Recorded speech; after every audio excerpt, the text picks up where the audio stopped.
window so you can see it.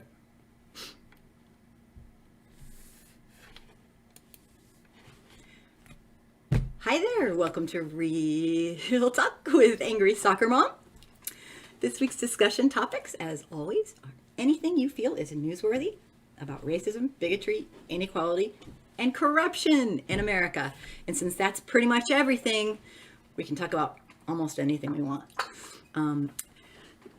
I have a few things planned, of course, but anything you want to talk about, if I don't know the topic, then you can inform us and let us know.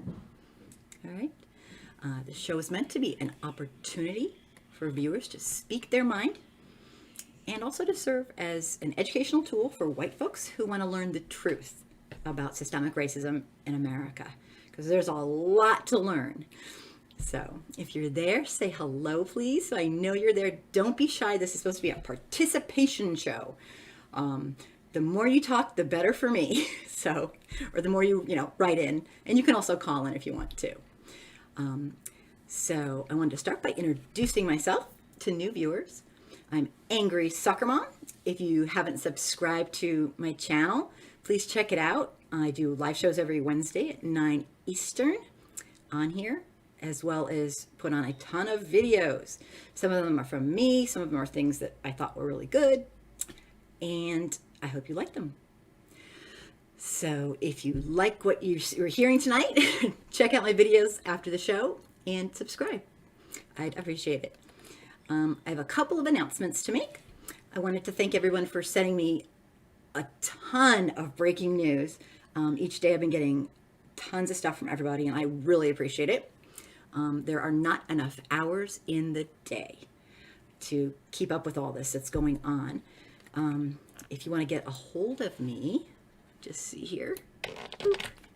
I'm gonna see if my live chat's going. I do not see anything. I don't know if that's bad or, there we go. This is how you can get a hold of me. You can personal message me if you'd like to. And I will eventually return your message. If you ever know people you think I should be collaborating with, connecting with, interviewing, I am absolutely thrilled to get advice, good or bad. I'm on Twitter at Imagine No Hate. And if you want to do a call-in after the rant, the number is, I'll actually stick the number right in there. Might be the worst mistake of my life, but hey, there it is. So I was in Washington, D.C. last week, and so I skipped my shows the first time ever. I'm on show number 93 today. Very technical, I'm numbering them. So if you're watching, don't be shy to say hello and join right in. My topics for tonight, kind of strange because there's so much to choose from, unfortunately. My topics ended up being Frederick Douglass statue toppling, and I wanted to talk a little bit about statues. And the second one is Vox Booker near lynching, that young man that was pretty much, these really out of control people caught him at Moreau Park in Indiana, and they pretty much said they were going to kill him. I don't know what they were going to do, but that was really scary. I have a video to show you because I want your opinion on it. And I want to talk about, and what the video is about, it's actually kind of interesting. A black Buffalo police officer stopped another police officer from a chokehold, from pretty much, possibly killing the guy. He was cuffed, and she was fired, and her life has been a disaster ever since. So I'm going to check to make sure I got somebody watching, because it just went off. And my numbers just went away. And I will get started. I have a couple categories that I wanted to put. Let me just check something really fast. Okay. Boop. Sorry for the delay.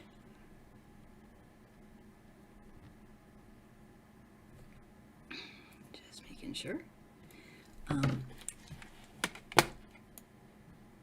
I go.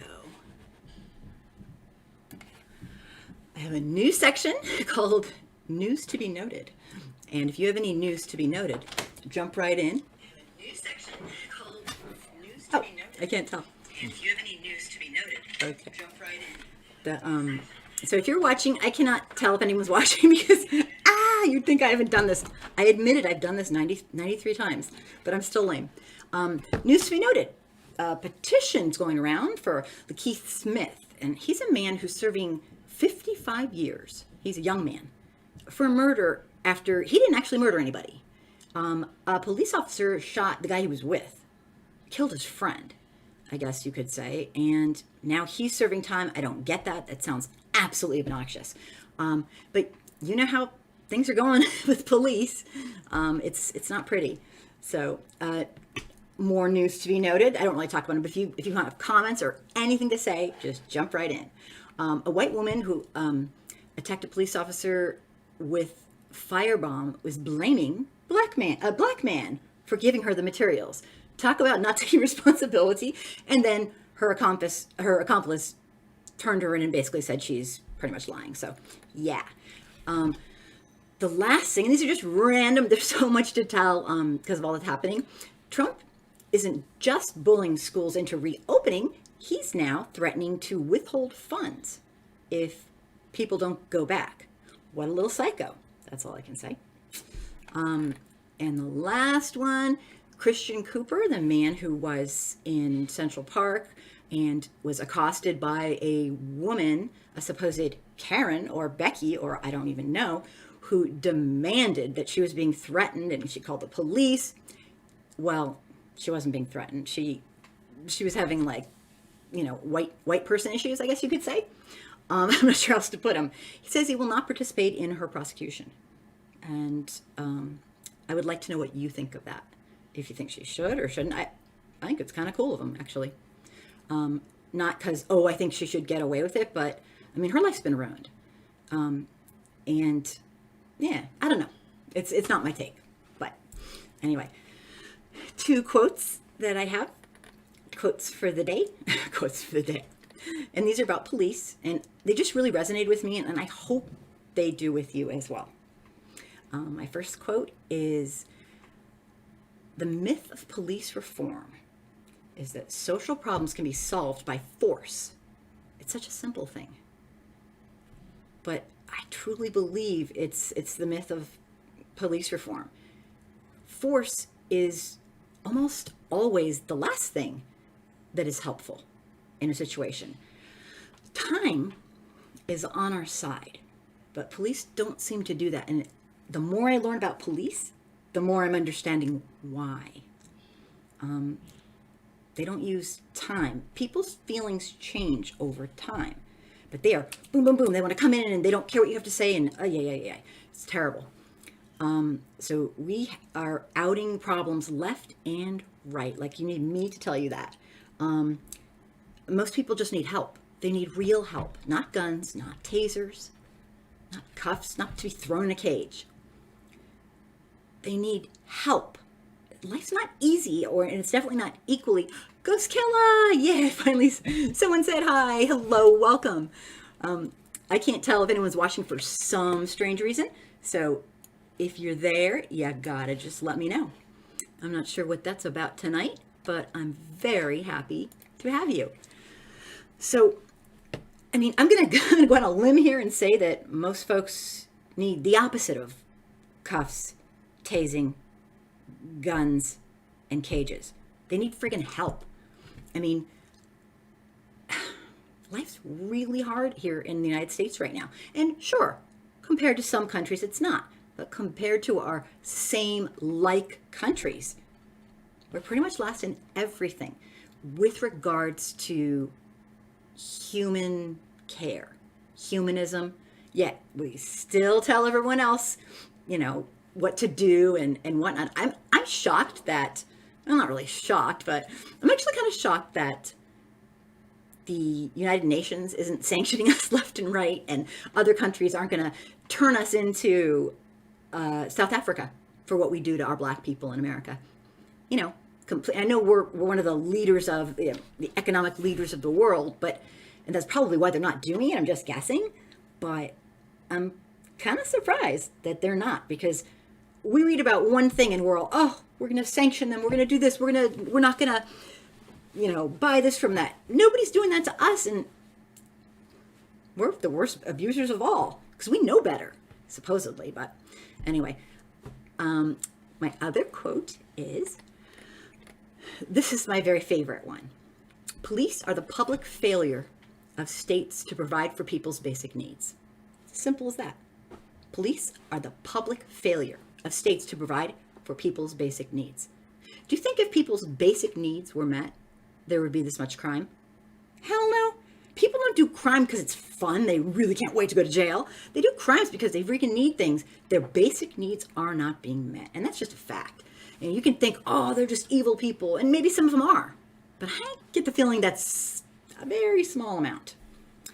So, before we start on more like blabbing today, there are some really cool videos that I've posted from other people this week. So here are my recommendations. If you've missed out on some of these aren't mine particularly, but I put them on because I think they're so important to hear.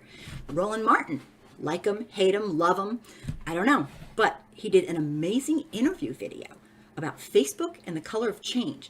And Color of Change is an organization, a nonprofit, if you're not sure who they are.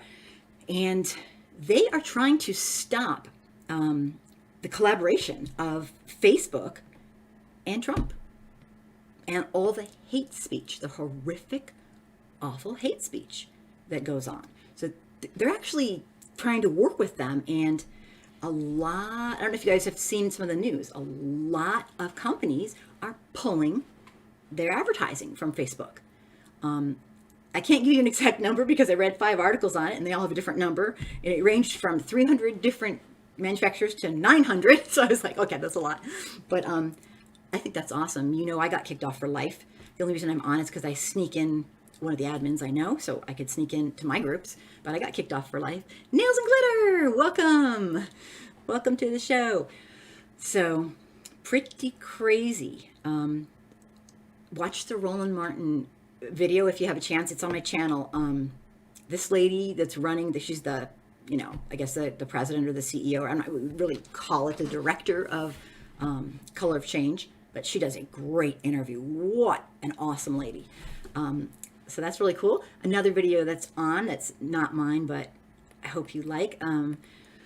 What the hell's going on in Aurora, Colorado? Nails and Glitter. I know you don't live there, but maybe you could help us. I put a video compilation together because they're really having some problems. Lots of problems. They have a substitute police chief. They've got this. They got just watch the video if you're interested. They're kind of imploding. They're imploding. I don't know how else to put it. And the last one that I just picked up by chance was this angry mob surrounding this pastor guy in Arlington National Park. And if you go on, it has like 6,000 or 7,000 views already on my channel. It seemed like a big story to me. Now, the cool part about what I have going is I got a lot of people who say they were there. And that's kind of a rarity. They actually say they were there and they know what happened, and that guy, I don't know if you saw this video yet, but you definitely are going to want to check it out. They said that guy egged him on, that guy tried to, that guy was lying. And my bottom line is this. If you're a racist piece of shit, no offense intended, and you overtly, publicly act that way, I don't care what anyone else did to you. The trigger for this guy was, okay, you might want to sit for this. He was wearing a Black Lives Matter shirt.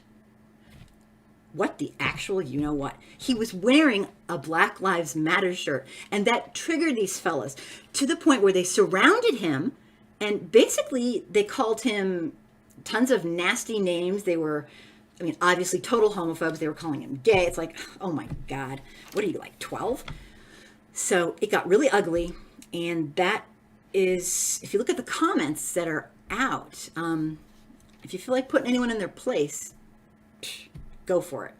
Because there's a lot of people who just don't understand how to act adult. on there, but I put them through, so you'll see. And the last thing I have on there, this actually is one of my, is it? Yes, this is one of my videos. And what happened was, Nails and Glitter, Aurora, Colorado is the Wild West of policing. Denver's the nastiest gang in town, and we have a notable white supremacist population. Thank you for your insight. I appreciate that. That's what I love about you. You know stuff, even if it's scary stuff. Yeah, yes, I remember that one of them claimed he was Native. Yes, oh my gosh, I know, that was, Gus Killa, that was like embarrassing. It's like Native, I'm sorry, if you were a Native person, you would not be, I'm sorry, I don't believe him. I know that sounds really rude, but I don't believe a freaking word he's saying, so. He's lying. I mean, if he is Native, he must hate his own culture or something. For the gang of clan he hangs out with, it's really scary. But yeah, so there's that, and a lot of the comments are crazy on there. They go back and forth. So the other thing, the video that I did that I'd love people to watch was the Eyesight Dim. Hi. Oh, hi, Eyesight Dim. Welcome to the show. It's going to be a small group tonight. I skipped out. I was in DC the entire week last week, and I didn't do my shows, and now nobody wants to watch. Uh-oh. I get it. Gus Killa, what did you do? Natives should be the last to sell out their own people. Absolutely. No one should sell out their own people. No one should sell out any people. Absolutely. When he plays the I'm Native card, and he's hanging out with basically the Grand Poobah of the Ku Klux Klan or whatever those guys were, it kind of doesn't sound right. You went all the way to DC. I haven't left the city in months. Oh, you know what? Wait, you don't live in DC, do you? Where do you live? You don't have to say it out loud. Yeah, I went all the way to DC. I have never been to Washington, DC, and everything was closed, but I had an amazing time, and I got to see what's going on for real. So it was really cool. Oh, wow, okay. So gotcha. I didn't get any, great. Good Ben Nighthorse Campbell. Google Ben Nighthorse Campbell. He's a Republican. Oh, I'm scared to. Thank you. I will. Global Entertainment TV. Hello. I was just talking about DC. I had never been there before, and it was really cool. I stayed at a really, really, really ancient hotel that was if you had to escape, you had to go down these stairs that went like that. It was just so crazy. It was a great experience. I met some really nice people, and for good or for bad, I did not get caught in bullets, and I did not get caught in tear gas, and I didn't get caught in anything. There were some serious incidents while I was there, but it's a big place, so I guess they were happening where I wasn't.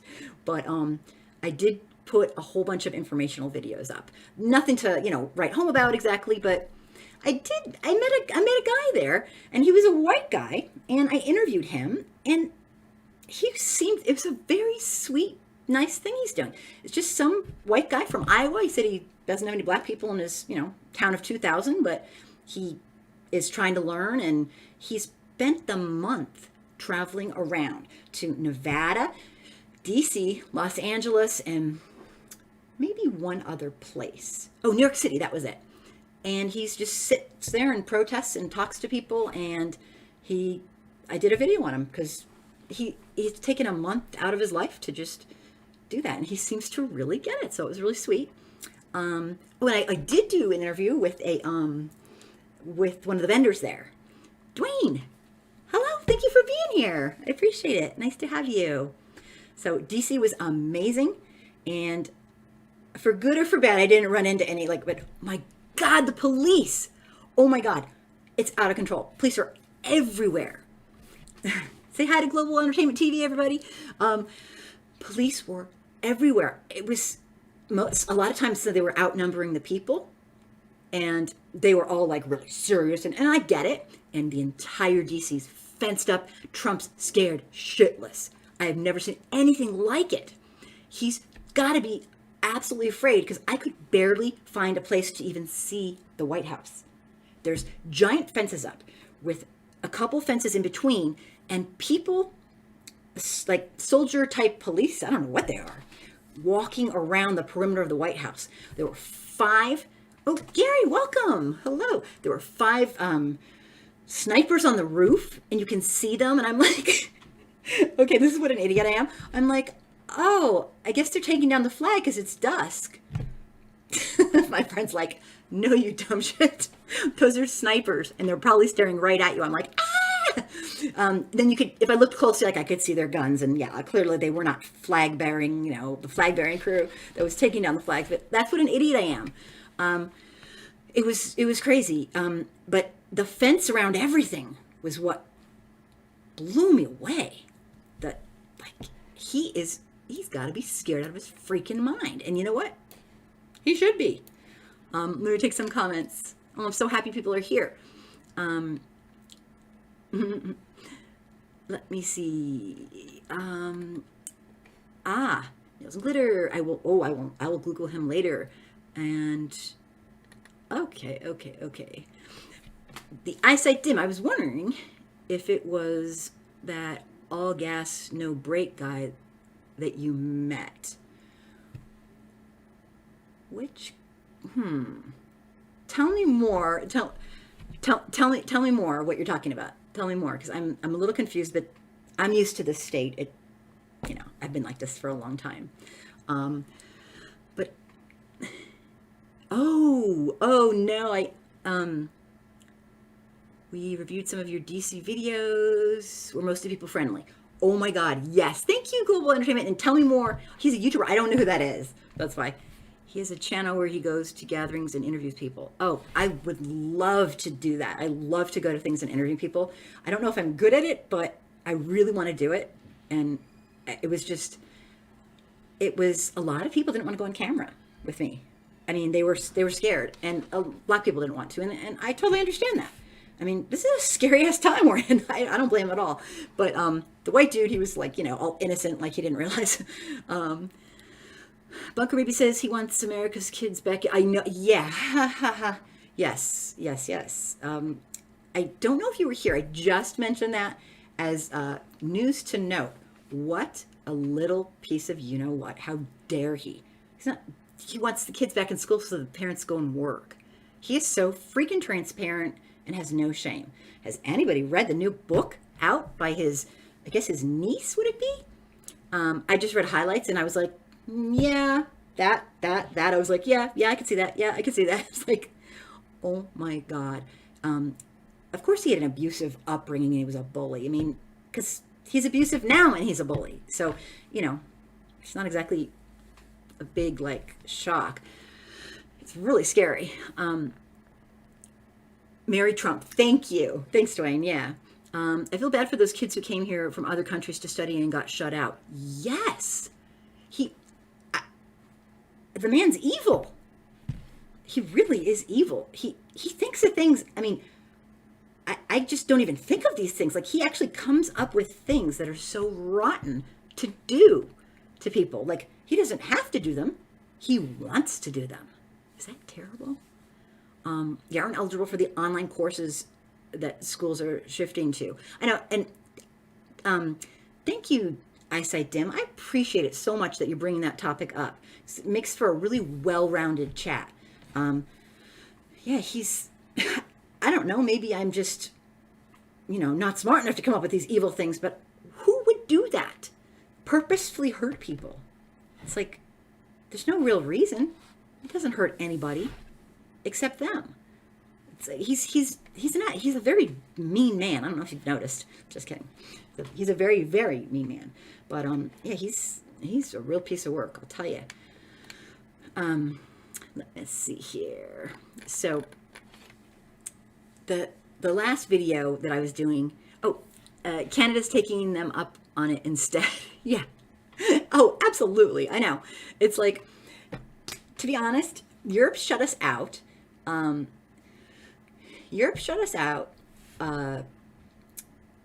Mexico, I think, shut us out. Tell me if I'm wrong. They'd be smart too. Canada shut us out. We are the unwanteds. Yeah. Was I in any protest marches? I went to about 5 or 6 protests, but there wasn't a lot going on, particularly nothing to note. The marches that I saw were 2 religious marches for a very small group of like a pastor and their following. So it wasn't really like open to the public. But I saw every afternoon there were people all over the place. Not a lot of really organized things, but a few things here and there. It was just interesting. Every night and every afternoon, like probably from 8 to 15 or 20 police officers would make a scene. They would drive through the town like they're making a show of force. It was bizarre. All in a row. It was kind of, wow, exciting. But yeah, so I didn't really get to, I almost went to, well, I focused on this one statue. It's called the Emancipation Statue. And I did so because it was, the Emancipation Statue was created and well, paid for by former enslaved human beings. They paid for it themselves. They came up with all the money. And as it turns out, it's coming down. But not because of anything they did, but for some reason, the company that put it up, I don't know if they got a say in it. Well, I have a video on it. It's a long story, but very interesting background. Ulysses S. Grant spoke. It was the anniversary of the 11th year after Benjamin Franklin's death. And Frederick Douglass spoke there and gave an amazing speech. And I tell some of it in the video. So afterwards, if you have nothing to do, go check that out. I first went to DC and I got all this cool stuff done, and I couldn't get my stuff working, and it was like crazy. There's a lot of people at that particular park because that statue was in the news because there was 15 police officers surrounding it all day long. I saw no politicians. I was so bummed. They're all closed. It was like, I was expecting, like, I used to live in Los Angeles, and people would say, did you surf to school, and did you see movie stars everywhere? No, I did not surf to school. Somebody actually asked me that. I thought it was kind of cute. And every once in a while you run into a movie star. But I didn't run into one single politician. It was crazy. I was hoping to, but what can I say? And I would have noticed because it was really desolate. Nothing was really open. So it was a small crowd. Thanks for asking, though. Ghost Kill. Fox News needs to be canceled. F those Confederate flags and monuments. Yeah, it's Confederate flags and monuments should have been taken down decades and decades ago. It's obnoxious. I've never really been to the South, per se. Probably DC's the closest. Well, now I have, I guess. Virginia. I went through like 7 states to get to DC, so I kind of have now. But I'm telling you, being a person from, upstate New York or from Los Angeles, California, it's like a different world than the rest of the country in some ways. I mean, like most liberal states, kind of. And so I've never been to like states that aren't super, super liberal. So it was a little shocking, like, to see just how many, like, if I see someone with a Confederate flag, I flip out. I'm like, oh my God. Like, yes, I'm like a crazy white lady because it's just not something I see. But I guess it's a big thing. And I knew it was. So those things should have been, it's embarrassing. It's like, give me a break. But Dwayne, it's ironic that Mexico doesn't want Americans, Canada either, and the EU. Trump has turned U.S. into a global pariah due to his incompetent leadership fighting COVID. Abso-freaking-lutely. See how he has made an enemy out of all of us. He's made a total enemy. People, I mean, hopefully they can differentiate the leader from the people, but I don't know. Because they think we have a democratic republic going here, and right now we have I think it's called an oligarchy would be nice. It really is a dictatorship because he's above the law. I mean, tell me if I'm wrong, but that man's above the law. He's done horrific things. He should not even be there. But don't get me started. I say, Dim, meh. I've seen him all over, at least on the East Coast. Yeah, I kind of haven't left my house since I've lived on the East Coast very much. But it's still shocking to me because I can't normalize it. That's like, makes me think like a person who has a Confederate flag is like a terrorist to me. And I'm not trying to be funny. It's just because they want to, that means they want to make black people enslaved and they don't look at them as humans, right? I mean, what else could that mean? So that's like really scary to me. That's like a direct threat, I think. And if I saw someone like that, I would not want to get, I mean, I want to interview them, but like maybe do it over Skype. I don't want to get near them because maybe they'll try to do something. I mean, that's a crazy person in my mind. I'm just saying. Somebody who, hence the President of the United States, you do the math. The transitive property of crazy. Yeah, he's into all that. So really scary.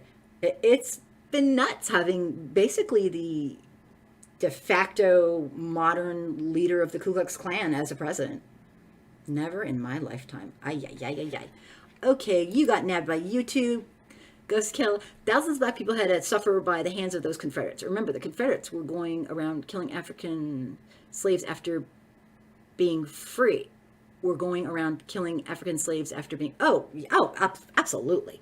Yeah, I mean, the lynching estimates, I have no doubt, are just so low and just, it's horrific. It's terrifying. They're terrorists to me. Global entertainment. Well, let's see what about the recent backlash of racial intimidation and proposed lynching by white supremacy video.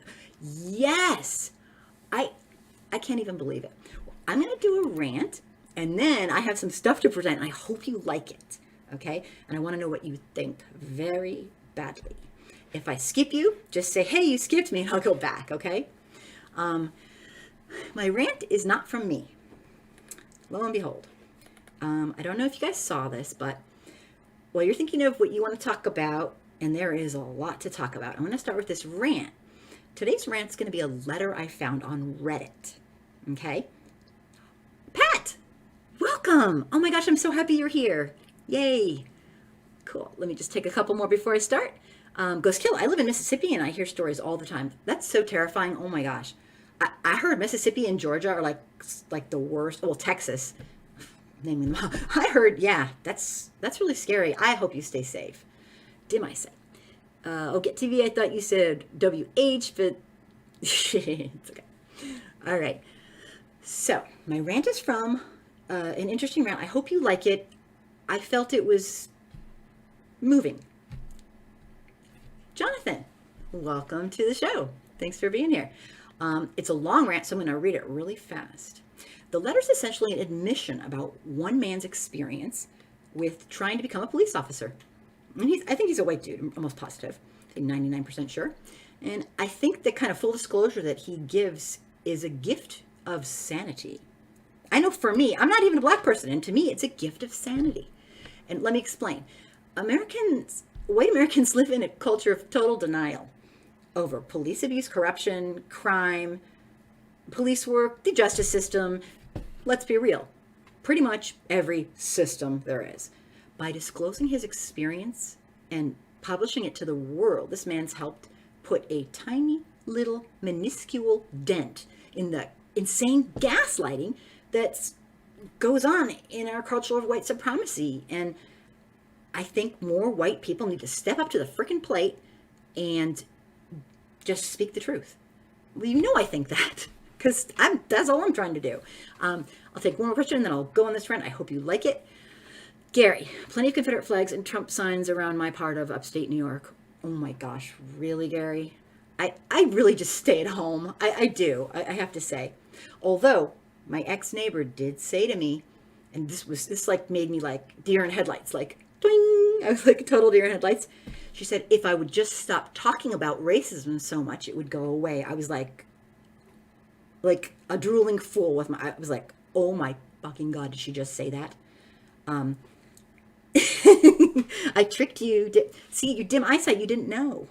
Thank you, very funny. Ha ha ha. But, oh, okay, I skipped one, sorry.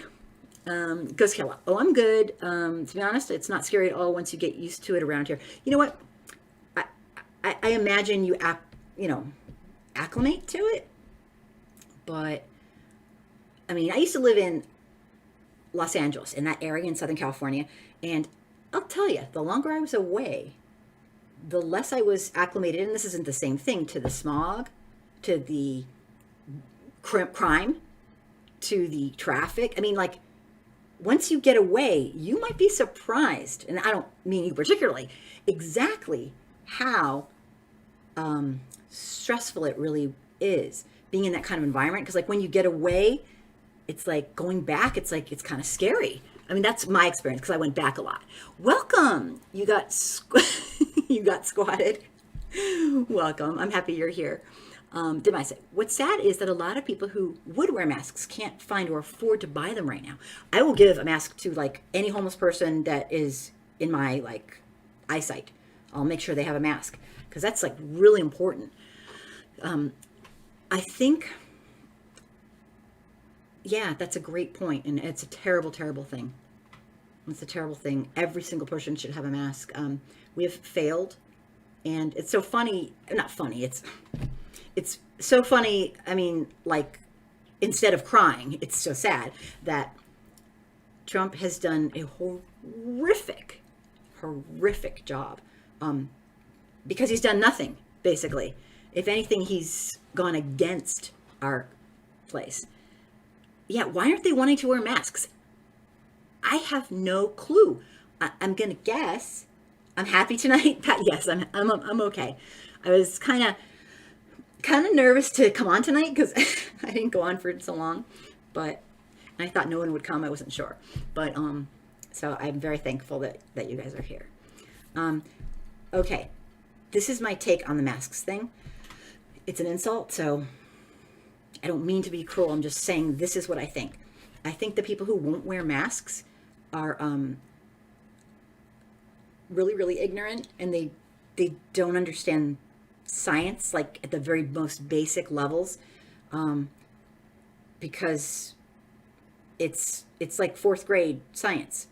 Like if you cough and stuff goes in the air, it goes on somebody else and it goes inside their body, then you've swapped germs. I mean, it's not even like, it's not complicated.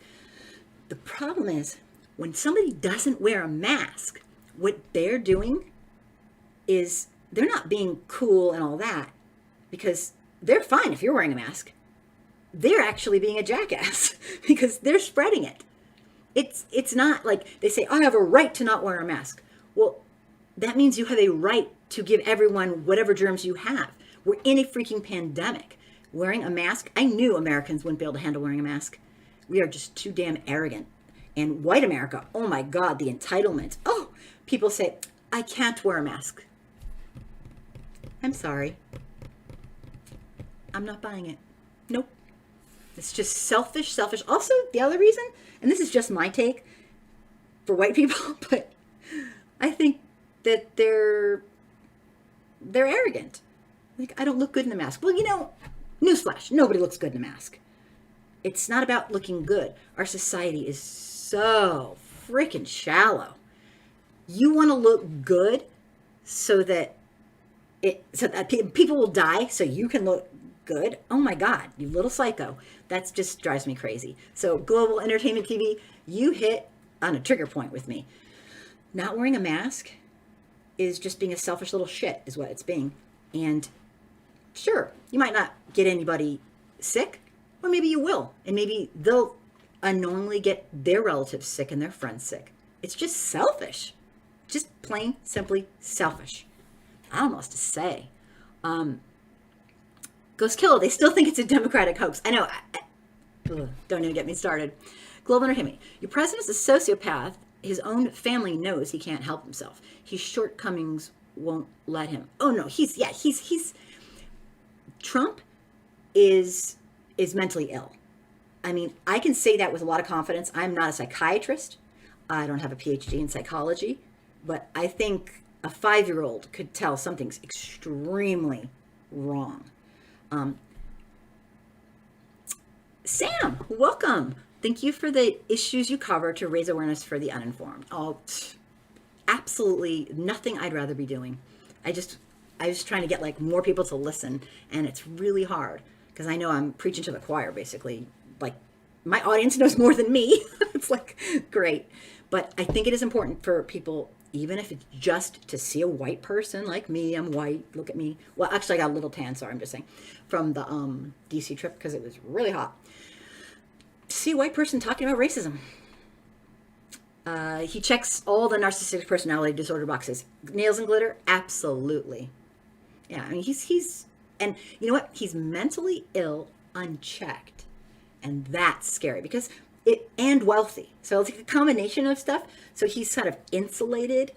The people around him clearly do not call him out on things. He probably has one heck of a temper. I mean, personality disorders are very, very tough to overcome. And at this point, I can honestly say, I don't think he's trying. I don't think it's going out on a limb to say that. I don't think he's even trying. Gee whiz. Aren't I amazing? Tim, I say you look amazing in a mask. Oh, that's great. I look like, my mask is like Darth Vader. Like, I am your father, I think, or something like that. The ones that don't want to wear masks are now coming down with COVID-19. Now the young ones, absolutely, it's a germ. It's a little, they don't care who you are. It's very scary, and the denial in this country is out of control. Like you need me to say that. I think I skipped somebody.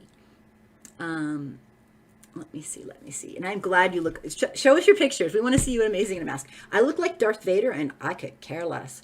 But the only thing is like, I was wearing it, trying to bicycle around. I was like starting to sweat profusely going, but I wasn't really near that many people. Because like in DC when I was there, it was desolate, totally desolate. I'm just making sure I didn't skip anybody. Good question. The mask question. I have no clue.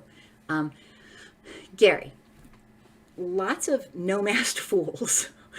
One said there's no virus. It's caused by electricity. One ranted with nonsense and still refused to. Both anti-Trump but total selfish jerks.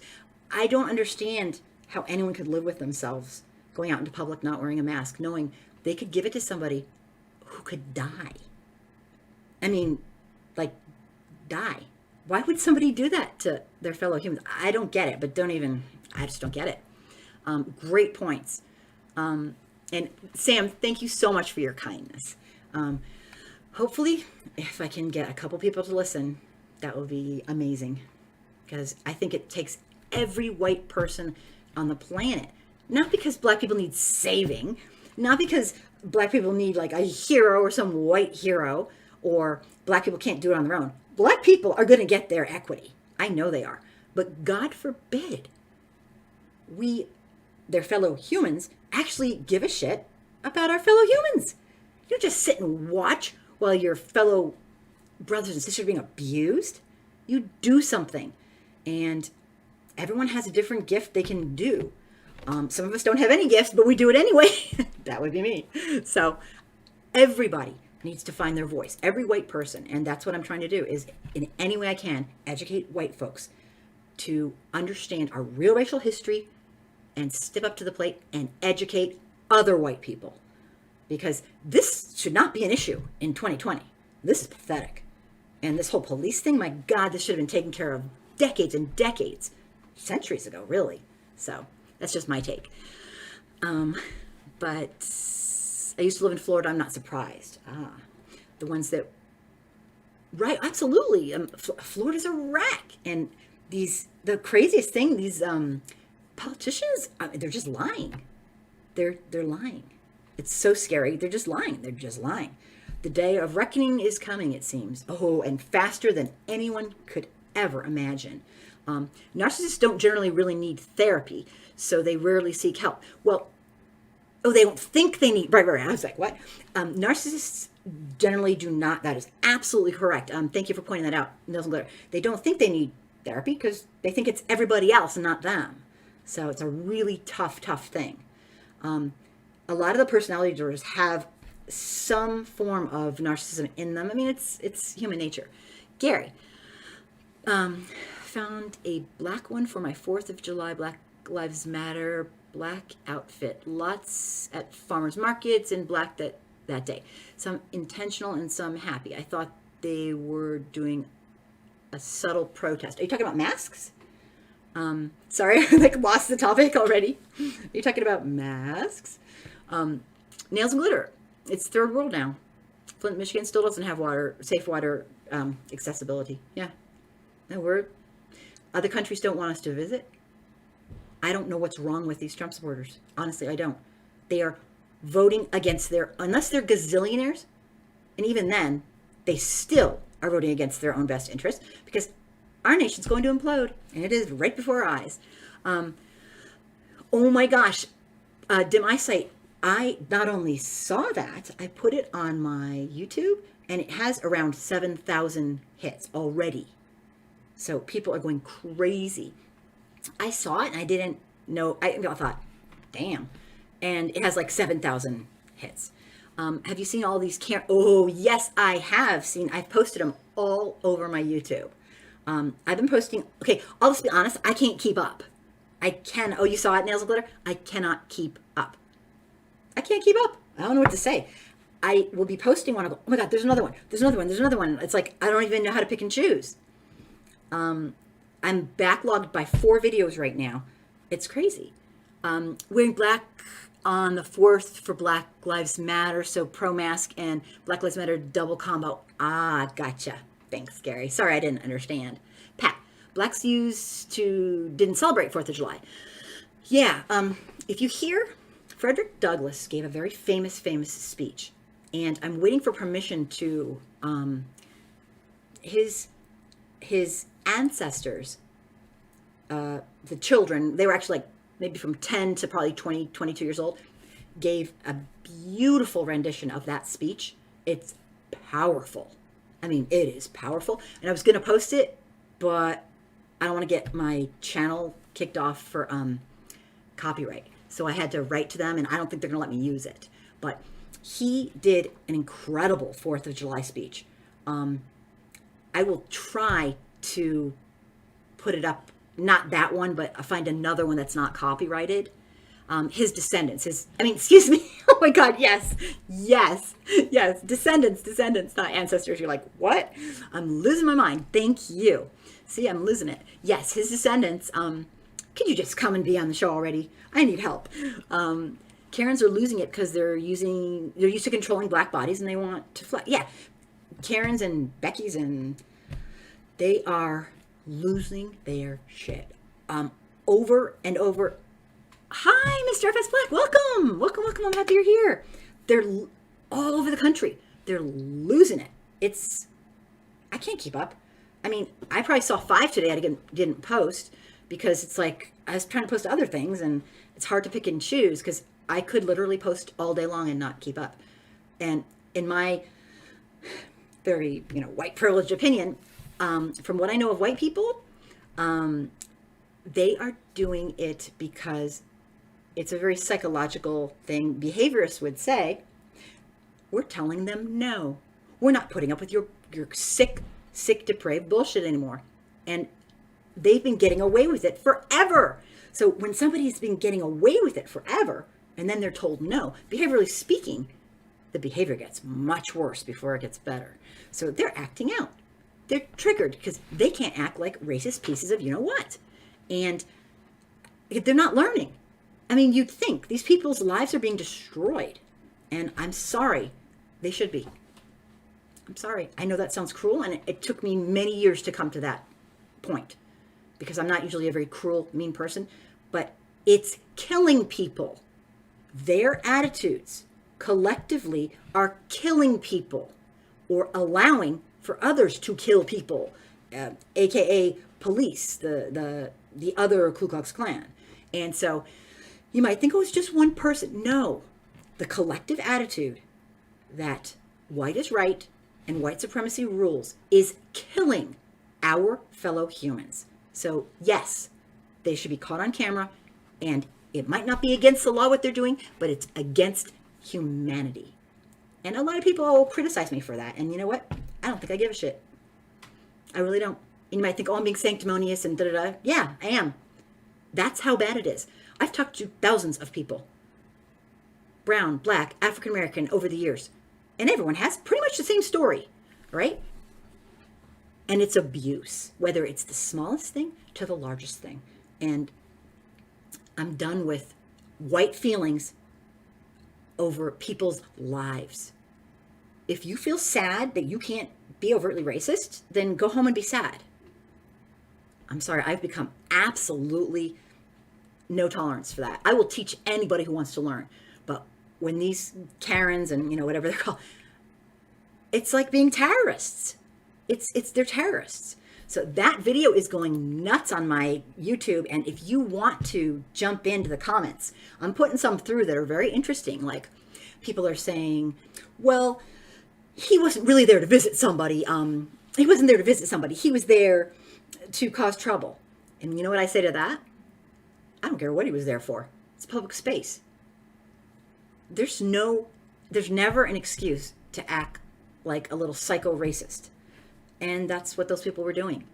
And I don't care if he wore 50 Black Lives Matter shirts and a cap.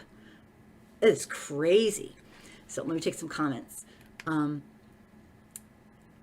Oh yes, great speech. They were fabulous. Yeah, I will somehow get his speech up there. In my one video, I do have his speech, excerpts from his speech that he gave at the statue called the Emancipation statue that I saw in DC that was like gated and police were everywhere. I did a little video on the history of that, and part of it was Frederick Douglass's speech. And I just got the Frederick Douglass book. It's like this thick. I'm going to read it. Oh my God. And I'm like, bow down. That guy, I mean, his history. Oh my God. He was an amazing human being. Just amazing. So, yeah, if you haven't heard his speeches, they're like nothing you've ever heard. It's really cool. Gary, call Karen's Ivanka. She deserves the dishonor. Yeah, it's crazy. Karens are losing it because in 30 years, they will be the minority, and it kills them. It bothers them. I don't get why that's so weird. I kind of do. Like, they don't look at like people as people. They look at them as like shades of like, I don't know. It's just so weird. I think it's awesome that people are intermarrying and having children. I think it's great. It's wonderful. It's the way life should be. These Karens are just, they're nuts. I don't know what to say even. Psychologically, yeah. It's really weird, but I think you're right, but it's such a strange thing. Global entertainment. Did you see the black woman and her child denied because her child was not dressed properly? Yes. Entering into a restaurant when a white kid with the same outfit came in. Yes, I did. I almost posted that, but it was like, I had like so many other things to post on my YouTube channel. Yeah.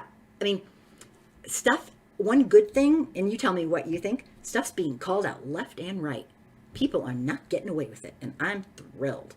And we got to just keep it up. And I know it's got to be exhausting if you're a black person or African American person or, you know, a native person or, you know, brown person. Oh my God. You have to live it and protest and put up with all this shit. And oh my God, I can't imagine. But Jim Johnson, welcome. I read Frederick Douglass's autobiography, and it's amazing. The horrors that he saw and experienced himself were very yes. Oh, I'm so glad you said something. That book's, I want to run over and get it, but I probably shouldn't leave. But yeah, I'm just all about him. I've seen so much in the last month about him for some reason, you know, just probably because of all these protests and whatnot. And what an amazing human being. Pat, in Mississippi, a lot of white folks are mad because the government's taking down the Confederate flag. Well, you meant flag, right? Can I please say, that's tough shit. I'm sorry. Patrice, welcome. Thank you for being here. Oh, I'm excited you're here. Thank you. And I don't mean that rudely, but think about it. a white person's upset because they're taking away their symbol of evil, hate, and abuse and murder and rape, and they should be upset not about that, but about how our fellow humans are being treated. Like something's, if they're upset about that, that's crazy. I'm sorry. That's crazy. There, if you read the Cornerstone speech, if you don't think these Confederates off the freaking, oh my God, just, you see Trump, he's basically, I guess he's one of them now, and always has been, but he's much more overt than ever with his love for the Confederate. What a little psycho. That's the Confederacy was not, it's not just about treason. That's an easy thing to say. It's about inhumanity. These people wanted to keep human beings in enslaving them and raping them and murdering them and abusing them. And that's why they wanted to have their own country. That's fucked up, people. I'm sorry. That's just crazy. In 2020, the Confederate flag, no, I won't even go on. I will not go on because you know what I think. And I don't mean to be like rude, but that's not acting human. That's psycho. I'm not a doctor, but it's not exactly hard to tell. But Jim Johnson, oh, thank you so much. You were so sweet. I'm happy you're here. Thank you. I can't wait to talk to every single person. You got nabbed, Mr. FS Black, by YouTube. I hope every single person personal messages me and talks to me, and because I want to know you. I appreciate you so much. Oh yeah, Bubba Wallace is hated by Trump now? That was crazy. That was just crazy. Mr. F. Like, these Confederate waving assholes call themselves patriots. You know, it's sort of interesting. I think they don't know what that word means. Yeah, Mr. F. Black, that's a really good point. They don't know what that word means. They're not patriots. They're terrorists. I'm sorry. They're terrorists. I mean, there's no other word for it. That's a terrorist thing to do. To flaunt this symbol of just the cruelest, most sick, awful, I mean, oh my God. Like, that's not patriotic. That's the opposite. That's, yeah, I can't come up with, my vocabulary isn't good enough to come up with a word. It's terrifying. People that think that way, that's terrifying. At least to me it is. But Trump hates anyone who isn't a political asset for him. Absolutely. Absolutely. Last I checked, the Confederacy fought against America. Thank you. Yes. Yes, Mr. Evans Black, you are correct. Let me see if I skipped anybody. I always skip people by accident. New York's pressing charges. Let me go back. To which case are we referring? I'm sure I should know. Which case? Nails and glitter? I need help. You guys, the stuff that's going on in America today, I know you're going to hate me. It's surreal. I can't normalize it. It's insane. And people aren't learning, and that the Confederate flag is deemed racist. The Confederate flag is the symbol of racism. I'm glad Mississippi, took them long enough to take it off. The first time I found out that Mississippi had that thing on there, I was like, deer in headlights, like, dang. See, it's nice being a white person. I'm in my little white world, so everything's shocking to me. It's like, I can't normalize this. And maybe that's why I'm going crazy here. I don't know. But yes, it's not good. Nails and glitter. He likes people he can steal from. Central Park dog strangling Karen. Got it. Okay. New York's gonna prosecute. I did not read the article.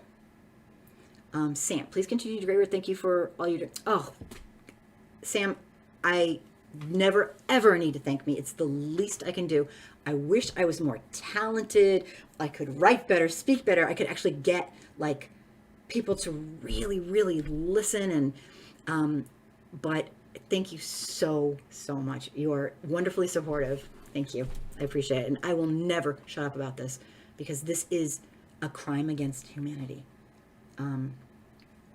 See link above. Gotcha. Thanks, Nails Glitter. It's a crime against humanity. Systemic racism is a crime against humanity in my mind. And nobody told me to say that. That's what I think. I came up with an original thing. I mean, I'm sure other people have said it. Thank you.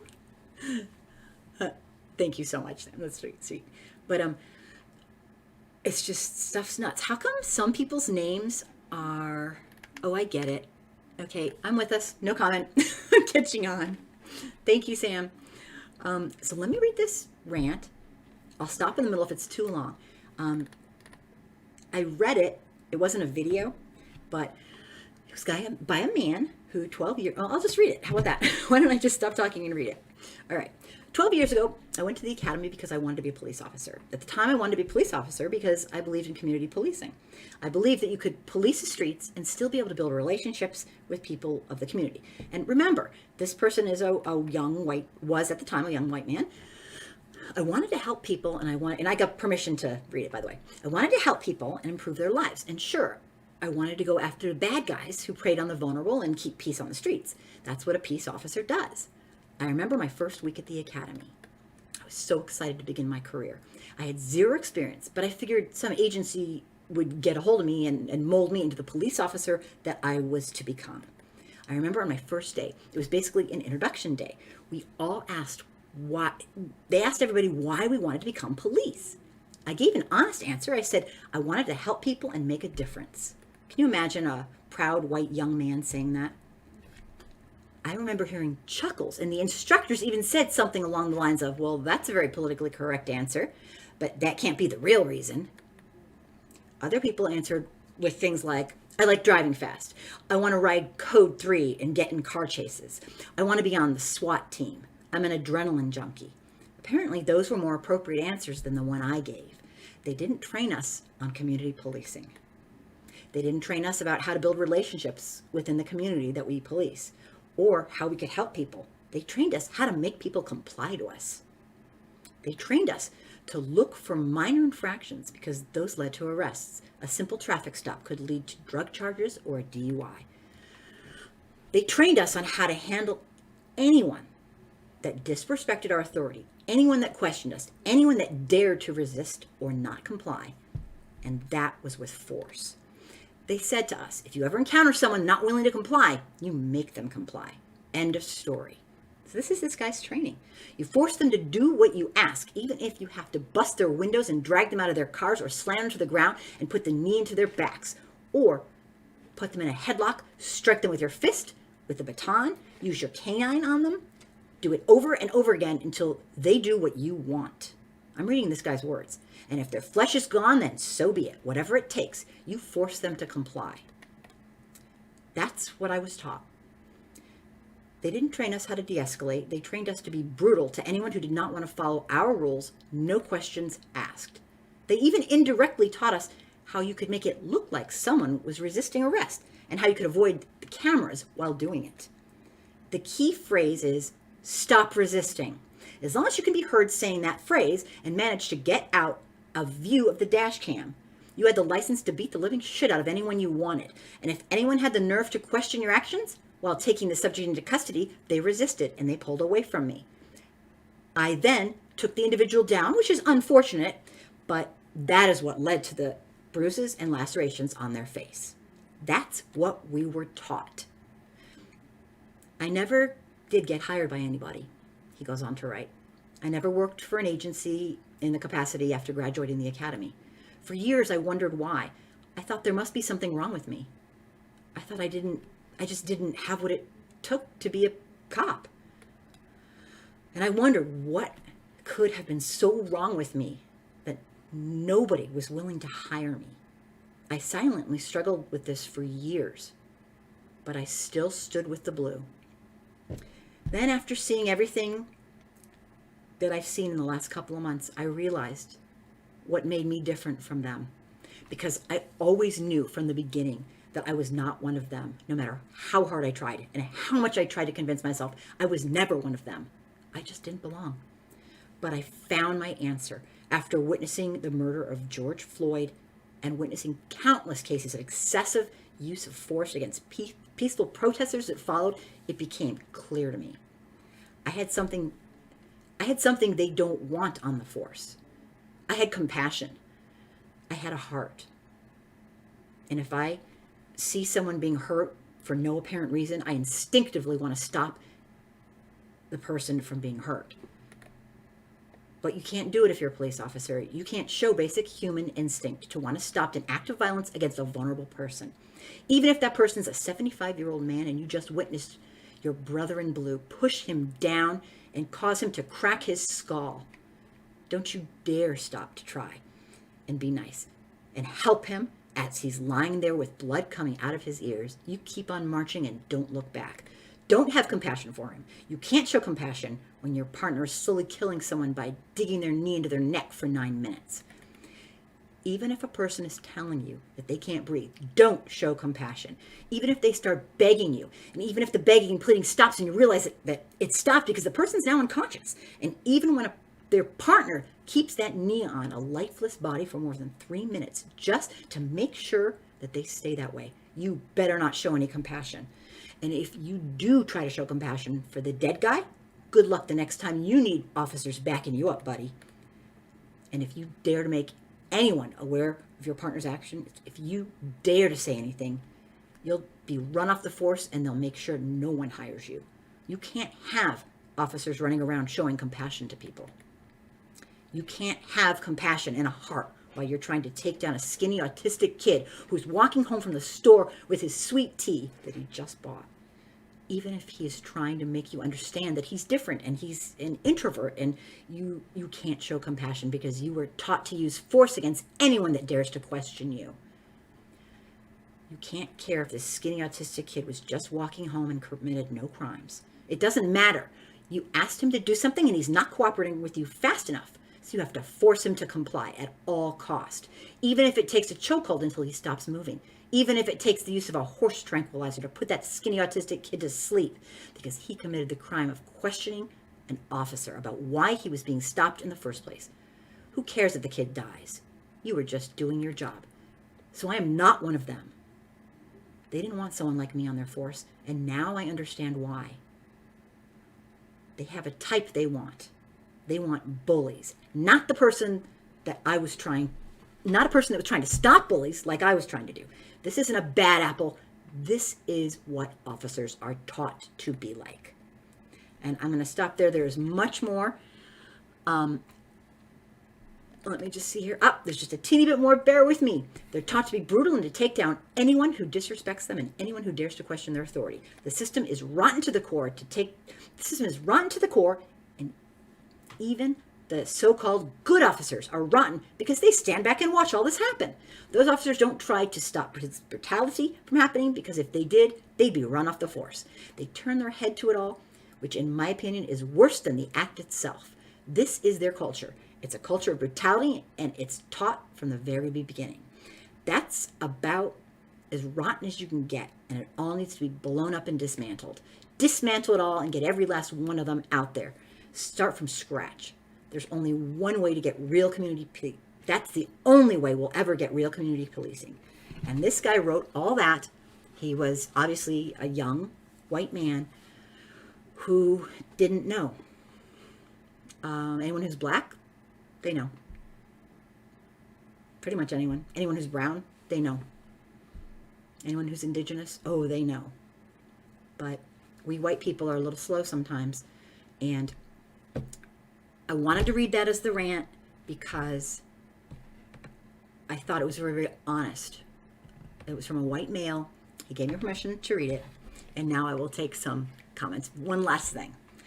At the end of the edit, he said, wow, I didn't expect all the love and support. Thank you to everybody. Some of this I had buried way deep down for a decade and had only come out. It had only come out today. My own wife doesn't know some of this. So that was from the heart. And I just thought it was kind of a gift because the more white people who speak the truth, the better, in my mind. We did this. We need to help end this. Not lead, not be the hero, but help. It's the least we can do. Vernon! Oh my gosh, yay! Oh my, I've been blabbing away and all these people are here. Let me see here, let me see. I'm backing it up. Let me see. Okay. Oh, Global Entertainment. The guy in the video of the Central Park video didn't want to press charges. Why? I did not read why. I'm way backed up. I didn't read why he doesn't want to, but he doesn't want to be involved in the trial, he said. And that's what I read. And I'm not sure why, but I will come back with that information later. Excellent question.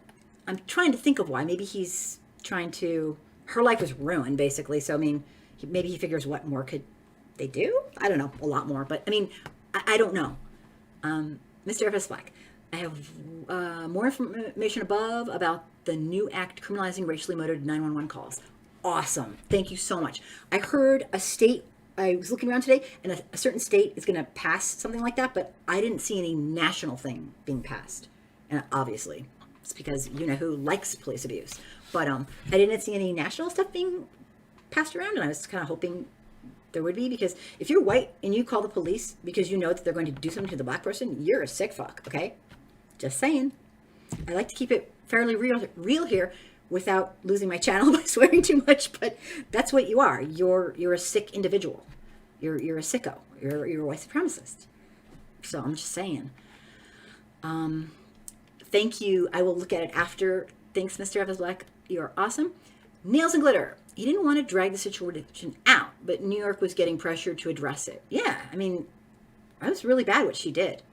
Talk about the sanctimony of doing that, of calling the police knowing this person's done absolutely nothing wrong and that you actually are in the wrong. But the police are the gatekeepers of systemic racism in America. And apparently white people seem to catch on to that really well, because whenever they don't get their way because they're acting like absolute white supremacists, they think, I'll call the police and they'll help me, because they know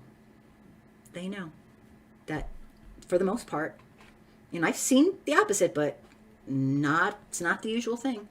I mean, have you been watching shows? Have you been watching these videos? Oh my God. And the white women and men, they're not learning. They're just not learning. And when you're something so obvious, you stop learning. As a special education teacher, I know a little bit about having trouble learning. And there's psychological reasons for not learning.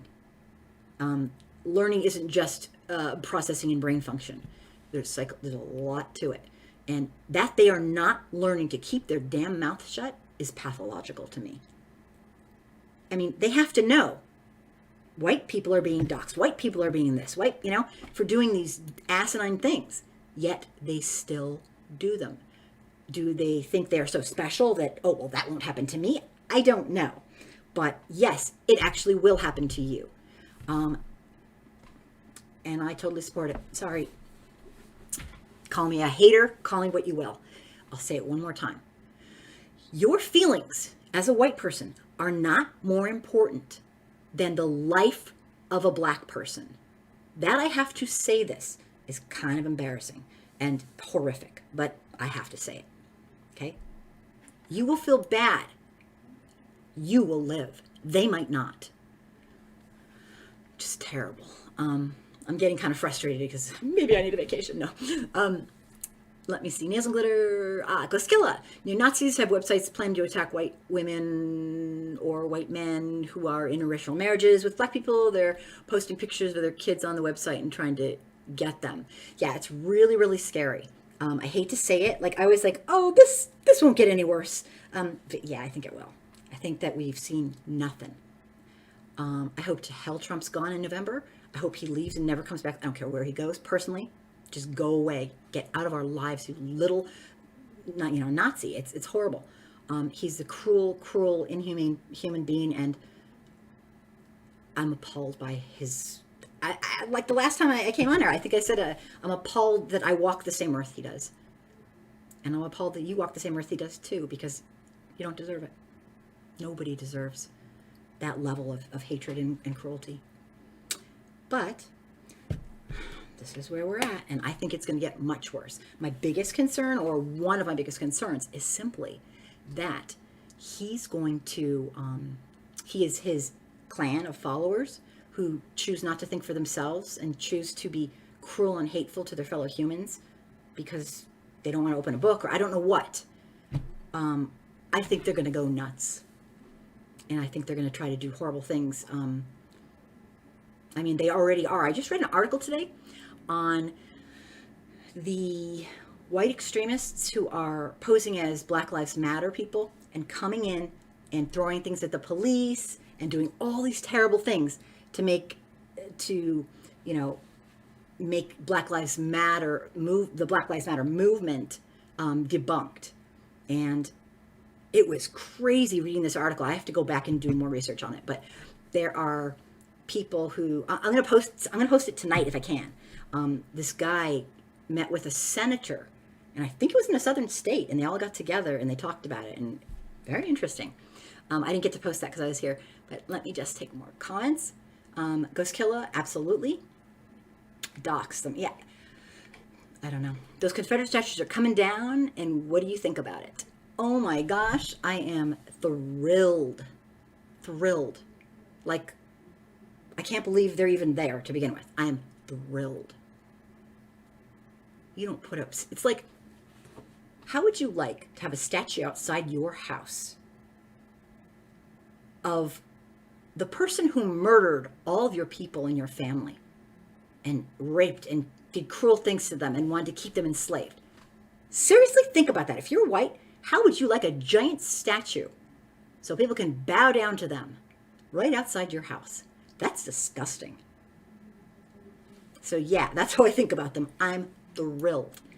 I'm doing a talk with Batash about statues.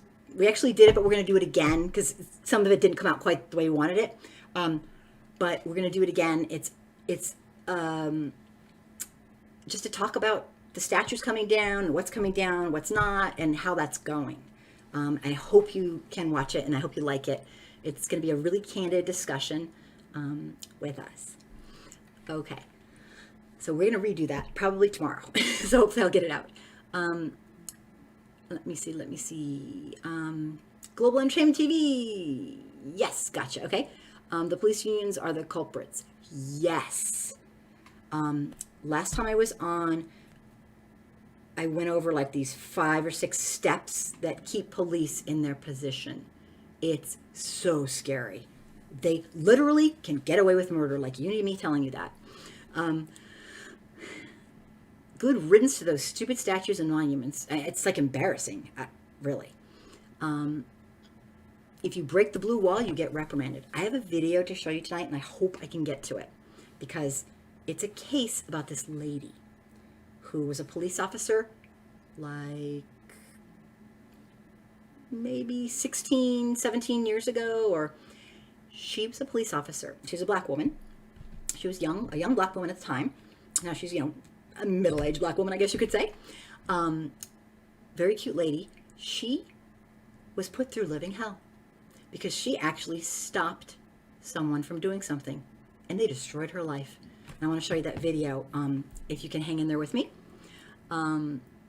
Yeah, the blue, she talks all about the blue wall. Global Entertainment TV. There you get fired, blackballed. Right, you get, well, you'll see what happened to her. Nails and glitter. The police unions are crying because they can't beat people at random, and they're saying it goes, a few bad apples ruins the bunch. Yeah, there's no, I'm sorry. It's the whole damn orchard. If you are not doing the crime, you are watching someone do it and doing nothing about it, and that's disgusting. It's the whole orchard. What a cop-out. Leo, thank you so much. What a nice compliment. Thank you. Okay, I've skipped like 10 people because of course I go right to a compliment. Ha ha ha. Let me see. Oh goodness. I've scrolled past so many. Wow, have I ever? Let me see. Me and Batash and I are doing a podcast all about this kind of thing, and it's basically like two white people talking, like, so that we can show other white people, because that's our job, to teach other white people to give a shit, you know? And so that's what we're doing. And we have, if you look at them, they're not exciting, but Batash is he's a, I'll toot his horn for him. He is a man who, I am friends with. He lives in the New York area, and he is, he did his undergrad in the African diaspora. So he and it's fairly recent that he did it. So he's cutting edge in terms of academia, and so I just love him. And he's amazing. He can be hardcore, but I mean, so can I. But he's an extremely nice person. If you see the videos, are all they have his name Batash on there.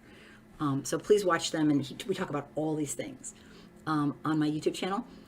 Okay, yeah, they're basically, this whole movement has made it so that police can't randomly beat the living shit out of anybody they want for anything. I mean, have you seen these police, what they're doing? They're out of control. I honestly, naive, stupid me, thought that they'd like be on their best behavior and during the protests to show how wrong everybody was. But oh no. They've lost their, I mean, you know, a lot of these guys probably have huge anger management issues. I'm just guessing. I mean, why do I say this? Because I'm watching the videos. It's a culture. There's slave patrol, you know? Basically, Slave Patrol 2.0 is what one of my videos is called, actually. I mean, it's funny, but it's not funny. It's sick. Sounds like what so-called warrior training seminar that cops go through that I told you about. Yep. They make it like it's war, us against them. Damn. And yes, I know sometimes police are necessary, but not like this. Not like this. There are solutions to all this. We, as the white majority, just don't want them. And I hope to hell that's changing. God, I hope that's changing. What a sick terrorist. It's like they're the terrorists. They're the gatekeepers of systemic racism in America. And they always have been. From slave patrol to enforcing these sick segregation laws, these sick black codes, sundown towns allowing to turn an eye. I mean, this is terrible. The eyesight dip. Police unions need to be abolished. The police are one sector of society that can't be allowed to unionize. Well, you know what? Yeah, great point. I mean, it's like, I'm sorry, it's like unionizing the KKK. I mean, seriously? They're a terrorist group. I'm sorry. That's just how I feel. I'm sure I'll get a lot of shit for that, but what to say? Police are just modern day slave patrol. Oh my God, absolutely. Yep. Could not agree more. Okay, I'm going to butcher your name. Ulor? Oh, don't hate me. Give me some phonetics. Spell it out. We did when we ended slavery. We fixed it here. Slavery still exists in North Africa. I'm confused. Tell me more, because I'm not sure what you're referring to, because you probably said it like 20 minutes ago when I was blabbing. Tell me more about what you're talking about. We fixed it here. What did we fix here? I don't want to jump to conclusions, but I think slavery changed in form here. I don't think it ever ended here. The 13th Amendment made sure of that, but honestly, it changed in form, but it morphed. But like physics and matter, it's never created or destroyed. It's just changed in form. Sorry, I just had to say that. I don't know why. I'm losing my mind. But tell me what you mean. I don't want to jump to conclusions. Nails and glitter. The police began as a slave patrols. The 13th Amendment says slavery. Oh, nails and glitter. You read my mind. Says that is allowed for prisoners. They're still doing the same old slave patrol. Yes, they are. Slavery is alive and well, and we never abolished it. I agree. Have you watched World Star or Live League? There is a game being played, but some of us are not allowed to notice it. Tell me more. I need to know more information, if you don't mind. Sorry to trouble you, but I want to know what you're talking about, whether it's in agreement with what my beliefs are or not. I want to know. So if you can elaborate, that would be awesome. White people like to play the victim. Oh, yes. And we truly believe, like, when these white people do this, it is their reality. I mean, I'm not sticking up for them. It's crazy reality, but they truly believe. They are so unaware of the culture of white supremacy that they're living in that they truly feel entitled. And you just don't understand. It's the weirdest thing. It's like a psychological phenomenon. Unfortunately, I think it would take like a panel of Freudian disciples to figure this out. I mean, I don't know. No rational person. Okay, got it. But yeah, absolutely. Victim. We don't, you know what? We don't like to take responsibility. Guess that's a problem for us. And not everybody, but most of us, because we still have systemic racism rampant in every system in America. So by definition, we don't want to take responsibility. No rational person judges someone on what they're born, but it is completely within your liberty to judge them on what they decide to be. Okay, that sounds fair. Thank you for that.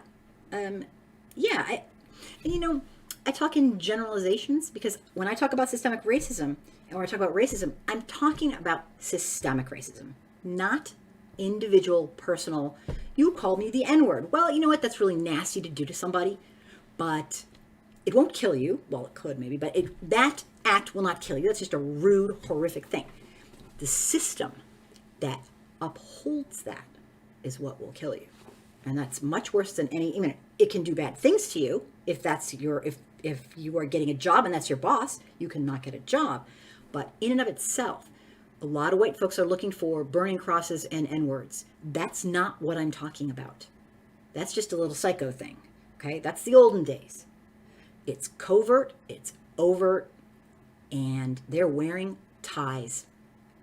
There are politicians, there are doctors, there are lawyers, there are everybody, teachers, you name it. It's pretty scary. Karen, welcome to the show. I know you've probably been here a while, maybe you left already, but thank you for watching. Yes, get him out. I don't even care what they do to him. Just get him out. He's terrifying. He's a horrible, horrible man. He's the amalgamation of every character flaw, I think, in human beings. All put in one person. It's pretty tough to do. Thanks for your comment, though. Dwayne, Trump needs to be defeated as he gets let loose the hate. He's greenlighting it. I'm afraid he's going to take down like when somebody gets fired and then they decide to take down the company with them. Yeah, that's what I see him doing. And do you see how he's doubling down on all this, I hate to even say this, but he's even being more racist, overtly about the flag and he's losing it and he's getting desperate. And when people get desperate, who are in power and who this, I think it's going to get a lot worse. So just please be safe, you guys. Be safe. It's easy. Zionism is the greatest threat to the world peace. Until you all are unbrainwashed by it, you're hopeless. Okay, well, tell us more. Tell us more. Because I'm not really talking about Zionism right now, but you are. So if you want to bring that in, give us the lowdown on what you mean by that. Okay? I don't think there's anything wrong with being honest. Maybe you do. I don't know. But tell us more. I hope Trump does not use his followers to start a civil war if Trump loses. Yeah, that's kind of my concern. Because he has people who follow him and they don't care to think for themselves, it seems like. So they're following him blindly. And they're voting against their own best interest. And the wealthiest 1% thank all those people for their service. And Trump does too. Trump knows it. We're working for them for free. Let's blame all black people instead. Because that keeps the focus off of the 1% who are destroying us. It's capitalism on steroids unchecked. And that's what's destroying us. And racism is a great way to keep people butting heads so we never unite and take the ruling elite to task and make laws that are benefiting the people, not the 1%. Think about, Wall Street, and think about all that. It's just so crazy. I got to catch up on comments here. The thing is, we can get rid of Trump, but the nearly half of the population that voted for him still remains. Good point. And that's where education comes into play, I think. And I know it's old-fashioned, but I've seen people who can learn from this. I don't think it's natural and normal to be like a hater. I can't imagine being like that. To be like a hater. And that's what these people are doing. They're being hateful to people they don't even know. They're believing lies about them. They don't know their racial history. They don't know about black coats, sundown towns, the Devil's Punch Bowl, police as slave patrols. They don't know about the segregation. It wasn't just for buses and schools. It was for everything. They don't know about redlining.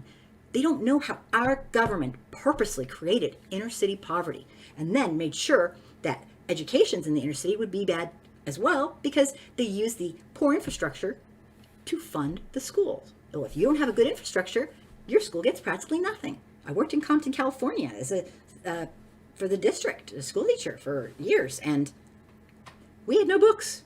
We had no books at a school, okay? I'm not kidding. There were no books. It's crazy. And that is all by design. Like I always say, it's a cliche. You can slap me. The system's not broken. It's working exactly as planned. Yeah, Dwayne, I think, yeah. Okay, the eyesight dim. Igor, quit dog whistling. You're anti-black and anti-Jew. Oh, that's so sad. Is he really? See, I'm trying to ask for clarification, and it does seem like he's going there. I'd like him to say it himself. No. I mean, if you're going to be a racist piece of shit, at least be honest about it, right? I'm just saying. Just say, yeah, I hate black people and I hate Jewish people. It's I don't know why people do that, but it's if you're going to be, inhumane and think about your fellow humans that way, at least be honest about it. No gaslighting. I don't catch on very well. Okay, thank you. Thank you for that. Let me see. Oh, you're thrilled about destroying history. You would like to repeat it then? Oh, no. So you really think, and I won't get way into this because I've talked to people who believe that, okay, those statues are not up to tell about history. Those statues weren't put up after the Civil War. You know that. They were put up mostly during the Jim Crow period. Well after the Civil War. And during the 60s, when the Civil Rights movement was going on and was passing. They're put up to intimidate. They're put up to send a message. We all know why they're up. A person who's a traitor who wanted to leave the Union because they weren't being allowed to enslave another human being. You think those are put up to we look up to them? No, we don't. That's very un-American. Find a history museum. There's history museums for that. Find a Confederate history museum. No one's saying to destroy them, although people are. If you want to learn the horrors of the Confederacy and slavery and rape and torture and lynching, and there are lots of books. Nobody's taking away your history. Okay? I just don't want it in my face, and I don't want it in yours either. And a person who's black doesn't need it in their face, or brown, or indigenous. We don't need your hate in our faces. No one is stopping you from opening a book. Okay? I'm sorry. But to put it in front of people, how would you like a statue in front of your house of people who murdered and raped and tortured your ancestors? Would you like that? No. And if you say you would, that's just like, okay, sorry, I'm not trying to be mean to you, but you are really not, you're really off track. That's what these things are. They're reminders, they're threats, they're symbols of terrorism. Sorry. Oops. Okay, I've missed a few things. Okay, yes, he's mad. I know. Of course he's mad because I'm telling him he's absolutely full of it. Okay. Let me catch up here. Trump needs to be defeated as he let loose the hate. He greenlighted. Okay, I'm way caught up. Okay. And all this little rant of mine started with the thing is, we will have those people still. That is true. Let me just catch up. Half of America doesn't vote. Great point, Nails and Glitter. Yep. And thank you, Dim Eyesight, for kind of just pointing out the obvious. Sometimes I like to give people the benefit of the doubt, but yeah. It will most likely be a race war, Global Entertainment says. Rusty equipment, ID move, I wouldn't live near it. Common sense 101, you'd move. Well, I mean, that's a good idea to like move out of the South or whatever, but some people can't afford to move. It's not that simple. And if we're going to really be a united country, we got to get our heads together and decide that being a racist piece of shit is not going to be part of our culture. We have to stop it. We can move away. I mean, yeah, move away if you can afford it. But what if you can't? And you'll never be able to move away from the culture. It's embedded in every system we have. So, I mean, I'm not trying to put you down, but how about white racists? They should move away. They need to move away. Right? They're the ones being inhumane. But I mean, I know what you're saying, but yeah, that. Dwayne, Confederate flags, no different than Nazi flags to Jewish people. Absolutely. Absolutely. If you had people murdered, relatives murdered in the Holocaust, how would you like Hitler standing outside your door or in your town square going, yay, I'm so great, and everyone bowing down to it? It's disgusting. Leo, hi Ingrid. Oh, I already read that. I'll read it again. Just kidding. I'm just playing. Thank you so much for that. I finally caught up. Guys, I'm just throwing out my opinions. I'm not trying to put people down or hurt people, but I like to keep it real, and that's what I'm trying to do. Okay, I skipped a bunch of people. I'm so sorry. What happens is it scrolls and then I miss my spot. Garrick, I could never skip you. Yay! You probably like wrote that like 10 years ago. Okay, Chantel. Oh my gosh. Okay, let me. I really have skipped a lot of people.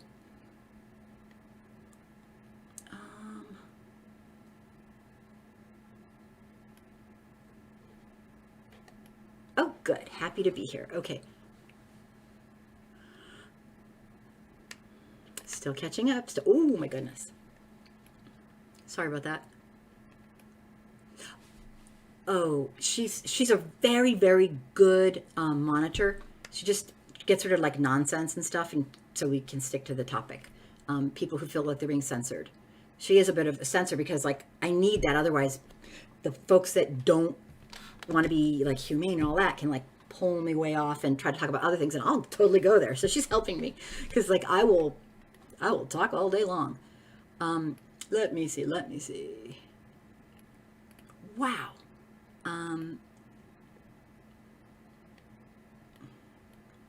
I cannot believe how many comments there are.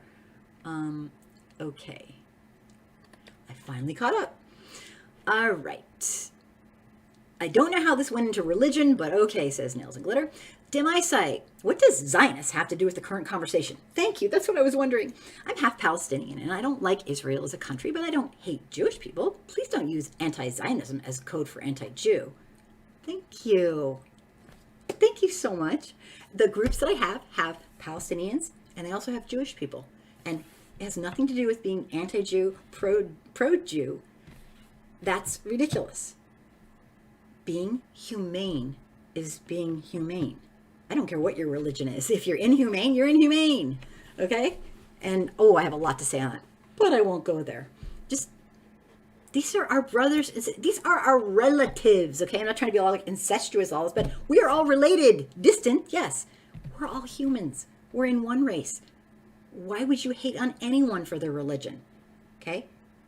And then take everybody in that religion and hate them all. That's ridiculous. I know really bad Jewish people. I know amazing Jewish people. I don't know that many Palestinians, okay? But I do know a few, and they're amazing people. So I don't know enough to not know good ones, okay? I'm just saying, all right? I know Christians that are amazing. I know evil Christians. There is good and bad in everybody. The whole religious hating on a whole group is ludicrous. It's just ludicrous. It really is. But thank you for... Eyesight dim, I need you. You have no idea how much I need you. You really make it well-rounded. Now that I've lost my place again. No, I found it. Okay. Global Entertainment TV. We hope the Supreme Court will get us to see Trump's taxes. Oh, yeah. And you know that's going to be ugly. Oh, he is making money off of everybody. I mean, he's making money. You're going to see his taxes, and people are literally going to faint. Loxism is a conspiracy theory I'm not in the mood for. Okay. Thank you, Nelson Claire. Let me just catch up. The story of Christopher Dorner is the biggest example of what happens when you go against the blue wall and stand for what's right. I do not know that story. If you have any information on it, throw it our way. You, Mr. F.S. Black, you always are a wealth of academia and good information. I appreciate it very much. Okay, I say dim. Dude, you said Loxism. That means hatred of white people by Jews. Quit pretend. Yeah, that's so we have a person who's just here to, like, this isn't a debate. This is a discussion for people who want to, like I said at the beginning, the reason I do this show is to help educate white folks. It's not to debate. There's no debate. Like, people always say to me, okay, I'll just say it. People always say, you should debate a Trump, a Trump supporter. And I say, I would never debate a Trump supporter. It's a moot point. There's no debate. They're being inhumane. I don't debate humanity. There's no debate. What am I going to say? You're an asshole? I mean, I don't know. That's not a debate point. For some reason, people are unwilling to use their God-given or whatever given humanity and realize we're all humans. Stop with this petty BS. You're browner than me. You're pinker than me. No. We're all humans. And we're here for such a short time. Why are we doing this? Why are we fighting? And so I don't debate Trump supporters. There's no debate. If you support Trump, you are inhumane. And that's, how could I can't make you human. I can't talk you into being human. That's your own personal thing. You have to do it. So all I'd be doing is just putting you down. So no, I don't. And this is not a debate here. So that's why you're probably getting censored. Censorship. It's not a debate. That's why I'm sorry. Nobody wants to debate whether being humane is right or not. It's right. Okay, I'll stop. Guess I'm getting way into it, but Nelson Glitter, I'm not a fan of Israel's treatment of the Palestinians, but these are racist ideologies we don't promote here. Right, exactly. If you talk about, in this column, if you start talking about hating on Jews, I will not read what you say. If you start talking about hating on Palestinians, I'm not reading it. You don't fight racism by being a racist asshole. I mean, be a humanist. Please. That is all I ask. No, I'm just kidding. I'm just kidding. Thank you, Nails Glitter. But great point. Great point. Oh my gosh. Dim, eyesight dim. I think you see a little better than you're letting off. Again, quit pretending. Well, I'm asking them to just be real, and I don't know if they can't because they're not. Their comments are going through, but I'm going to kind of move on because I got stuff to show you guys. Okay, I got stuff to show you. Okay, let me see. Okay. No conspiracy theories. No. Please. Um,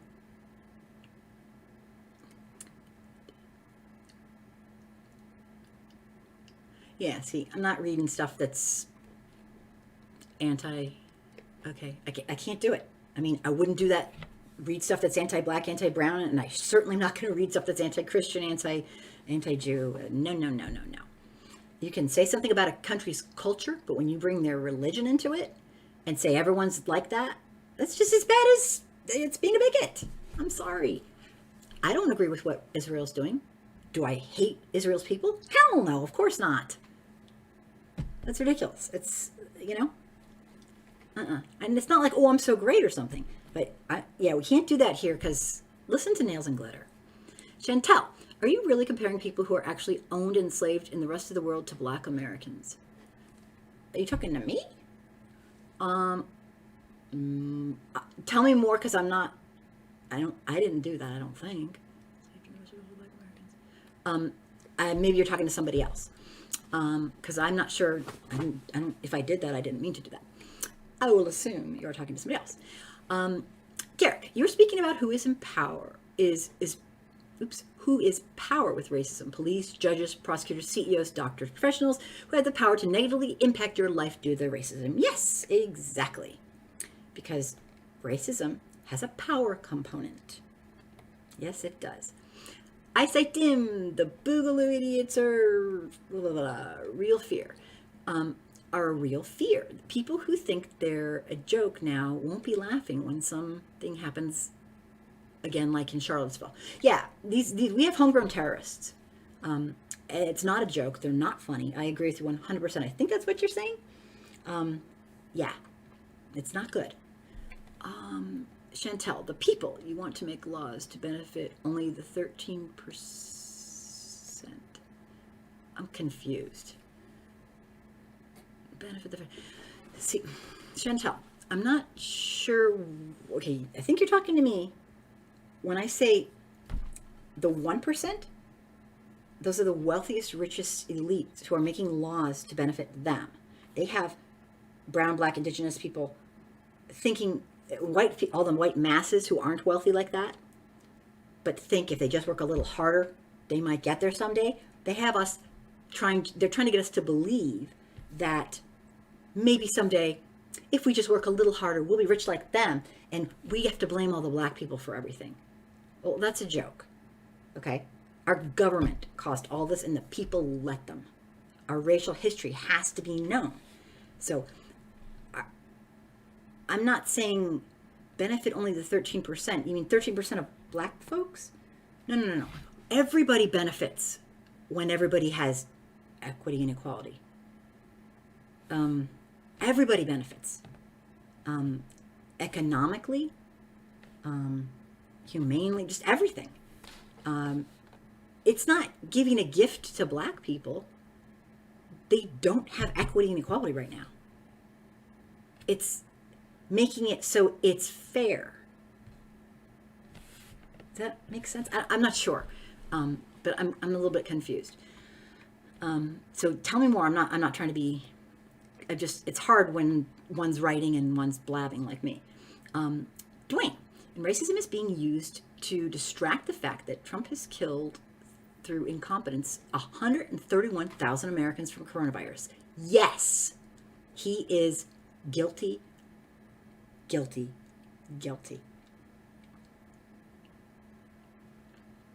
Boogaloo is probably FBI agents. Okay, I'm not sure. If we get rid of police, then blacks won't commit crime and police. I don't think anyone's saying get rid of police. Are you talking about the defund police? The defund police movement isn't the get rid of police movement. It's the... Okay, I'll just briefly explain. Okay, right now, we have police being social workers, doctors, being therapists, being psychiatrists. I mean, we have them taking people who need help, and instead, they mace them, shoot them, and cuff them, and put them in a cage. We need social programs. not to be put in a cage and shot and hurt and abused. And people need help. And that's human to need help. Defund the police means police, we need them for the bad guys, but there aren't that many bad guys. There are people who need help. Sure, there are some bad guys, and we definitely need them. But economically, the middle class is gone. White folks are finally catching on. We have a similar plight to Black, brown, and indigenous people. The 1%, remember Occupy Wall Street? The 1% have bamboozled us and screwed us all. And it's capitalism on steroids, out of control. So it's hard to respond, not really getting what you're saying exactly, but I'm trying, and I know you're probably trying too. There are real people who believe in it regardless of whether it's a honeypot or not. That's dangerous. Yeah, and are you talking about, I gotta catch up. Are you talking about people who are like really racist and they truly believe that white people are better? That's scary, but if that's it, Nails and Glitter, you're describing a racist ideology. Okay, Chantel, slavery exists in most of the Black, brown, Asian world today. Okay, Chantel, here's the thing. That may be true, but then do we just, are we going for liberty and justice for all? Are we going to, do we believe in our Constitution? Do we believe in the ideology that are very, very flawed, but very, very brilliant? Founding fathers made this, Constitution thing to try to morph with time and change as people evolve. Or should we just say, slavery's always going to be, we're living a lie. White folks are living a freaking lie. And it's disgusting. We go to school and we say, with liberty and justice for all. Yeah, right. There is not liberty and justice for all. Why would we need a Black Lives Matter movement? We wouldn't. If all lives really mattered, we wouldn't need a movement called Black Lives Matter to bring attention to the brutal, horrific murder, abuse of police to our fellow humans. So I'm not sure if I'm answering your question or... Okay. I see a lot of... Douglas, rather not be named publicly for now, please. First time viewing your show. Well done. Thank you, Douglas. I'm sorry, Sorry. I'm so bad. I'm so open, and then I forget, not everyone's like that. Sorry. Please forgive. I'm learning as we go too. Thanks. This is how it's just a very real show. So I'm very real, and I force everyone else to be. Thank you. Oh no, I lost my place again. Ay. Okay.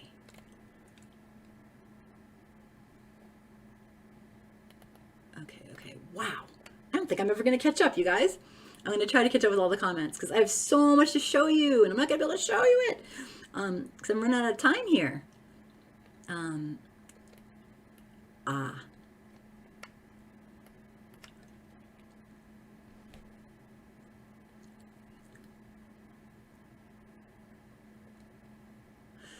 Okay. Garrick, statues and Confederate flags were symbolic of hope to return to that slavery. Why do they say the South shall rise again? Removing the statues is taking that hope away, which is why there's backlash. Absolutely. Some people don't realize that they didn't win. They didn't get their way. To hate on Black people, to make them enslaved and not look at them as human. No. Thank you. Exactly. It gives them hope. No. Does Germany have statues of Hitler all over the place? No. This isn't even, it's not even a debate. I don't get it. Okay, Chantal, they aren't taking down just Confederate statues. They're taking down all statues. Well, I actually have a podcast on that. And a lot of times, the people don't know their racial history well enough. The white people don't. and they just get mad and take down statues that have nothing to do, they don't know. So there's some gray areas, but here's the thing. What white folks need to understand, it's great to support the movement, but we are not the leaders. Okay, we do not know how to better solve the problems of systemic racism than the people who actually live it every day in America.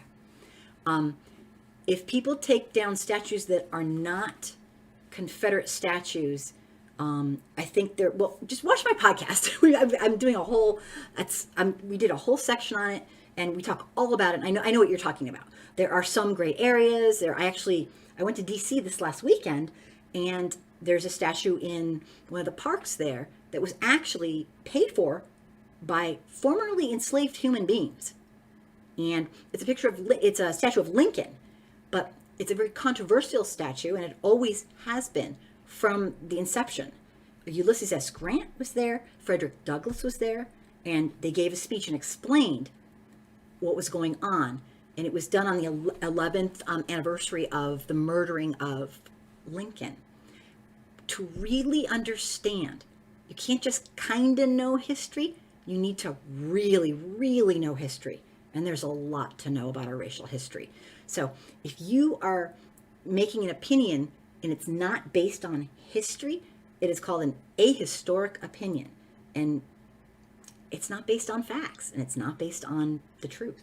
So it's kind of like making up stuff. So it's really important. What about pre-Confederate statues? Pre-Confederate statues. Are you talking about, tell me what you're talking about with pre-Confederate statues. Statues that were around before the Confederacy was?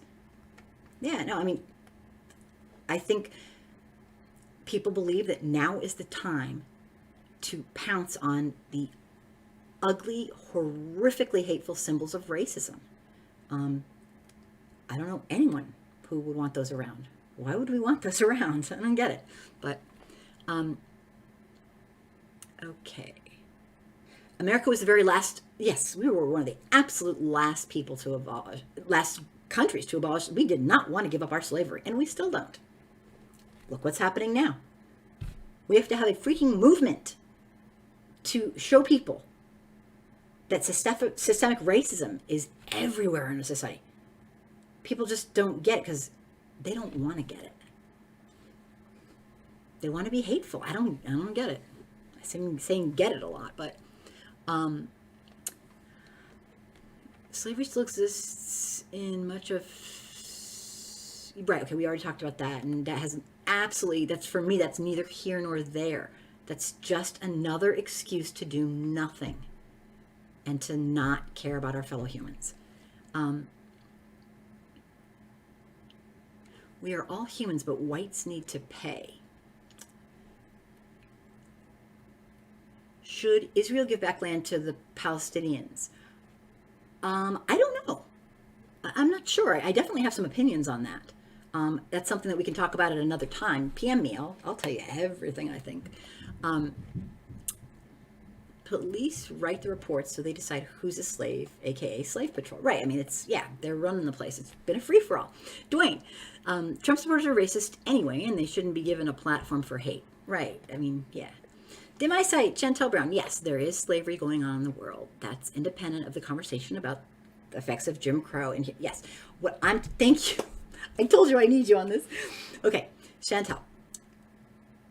That is, what you're saying is very much true. But in this particular show, I do it once a week. I talk about issues in America, issues of racism, anti-racism, bigotry, inequality, and corruption in America. It's just too broad to go there. Some people like to make an excuse and say, well, there's slavery everywhere. That's a cop-out. A cop-out to me is a convenient, classic, cliche excuse to not face the problem. It's hard to face the problem. White folks did some really shitty things, and we still are doing them.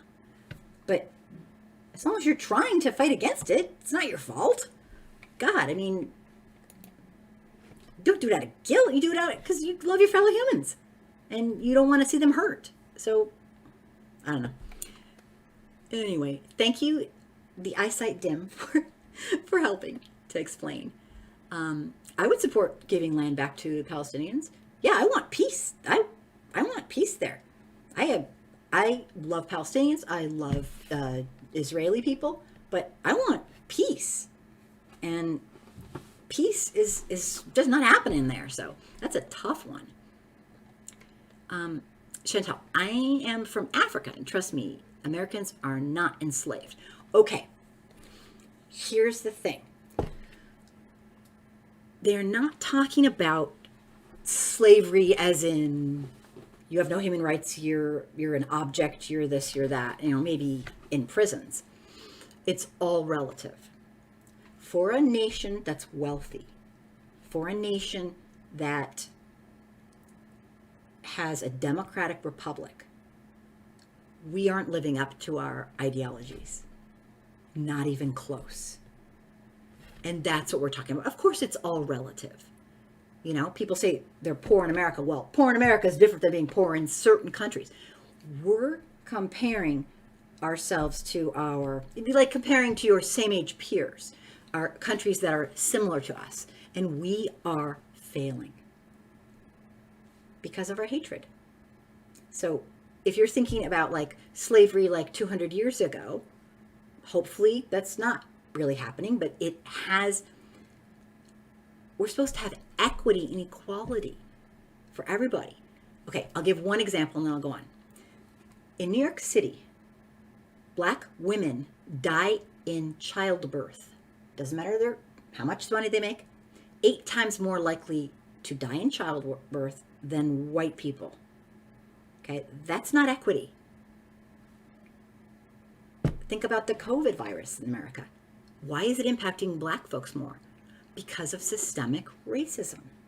And nobody is saying we have worse here than other countries. But for a wealthy country that pledges liberty and justice for all, we live a lie. It's a bullshit and lie. And you know what? Having Trump, a lot of people say, having Trump as our president closes the cognitive dissonance gap. Because you know what? Apparently that's who we are. A society of white supremacists in general. So maybe that is who we are, and we have a president that represents us, and that sucks. But it's not who we could be. I'm not really explaining it well. Anyone, jump right in anytime.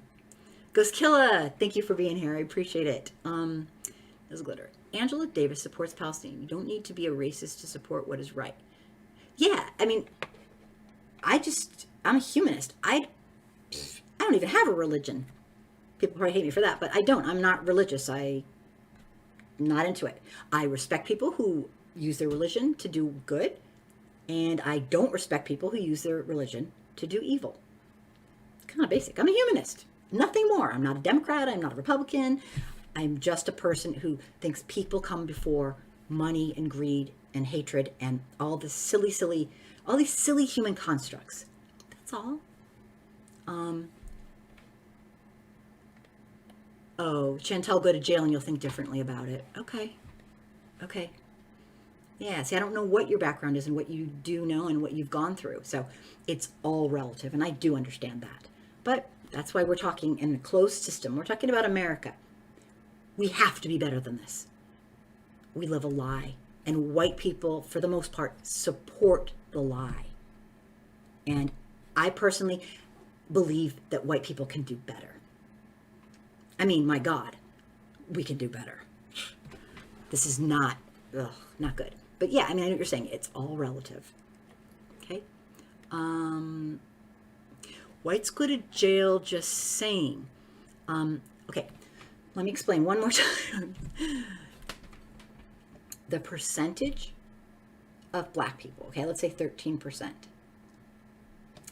More white people go to jail because they're the larger population, but percentage-wise, it's not even a close call. Percentage-wise, for Black folks, they are abused, murdered, killed, you name it. We have a racism problem in America, systemic racism. And It's embedded in every system. A black man and a white man do the same crime. The white man overall will get an easier sentence, will get, I mean, it's not even a close call. Every statistic shows we have extreme barbaric racism. And we're trying to be this modern society. So that's kind of what it is. I hope I'm explaining it right.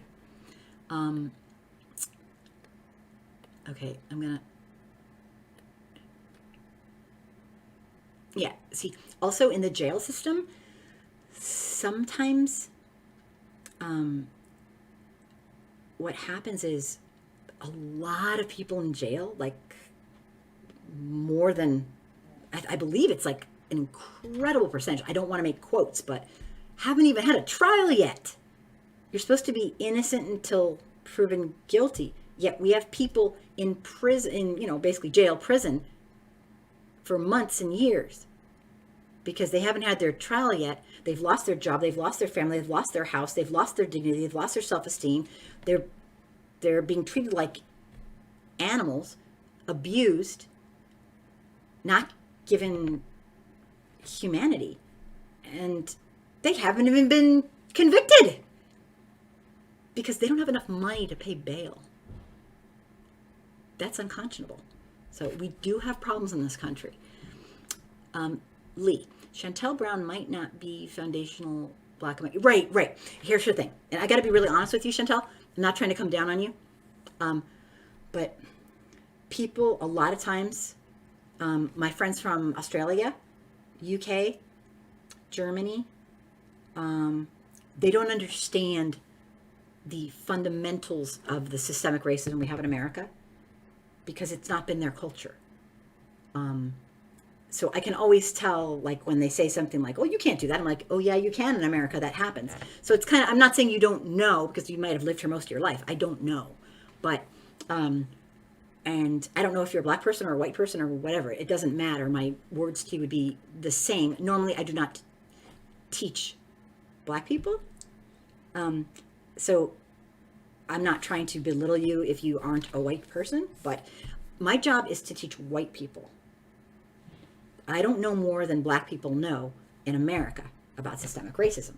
That would be arrogant and obnoxious. And another form of white supremacy, like, I know best. No, I don't. But I do know I have a responsibility to teach other white folks.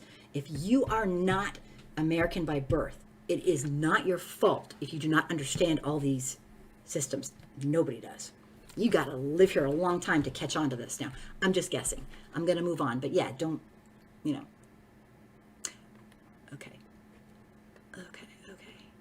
Bad. I'm skipping a few things just because, yeah, Brock Turner. Okay, because there's so many people out there. I'm glad people are asking questions. Nails and glitter. That's a broken system. A broken system affects everybody negatively. Abso-stinkin-lutely. People are making money off people who are put in prison because of systemic racism. That's really, okay, now you're really leaving. Okay. That's like sick. People making money. Another thing, I'm just bringing it up. We have a for-profit health system in America. That's sick. So anyway, I'm just saying. Okay, who did I miss? Okay, Gary.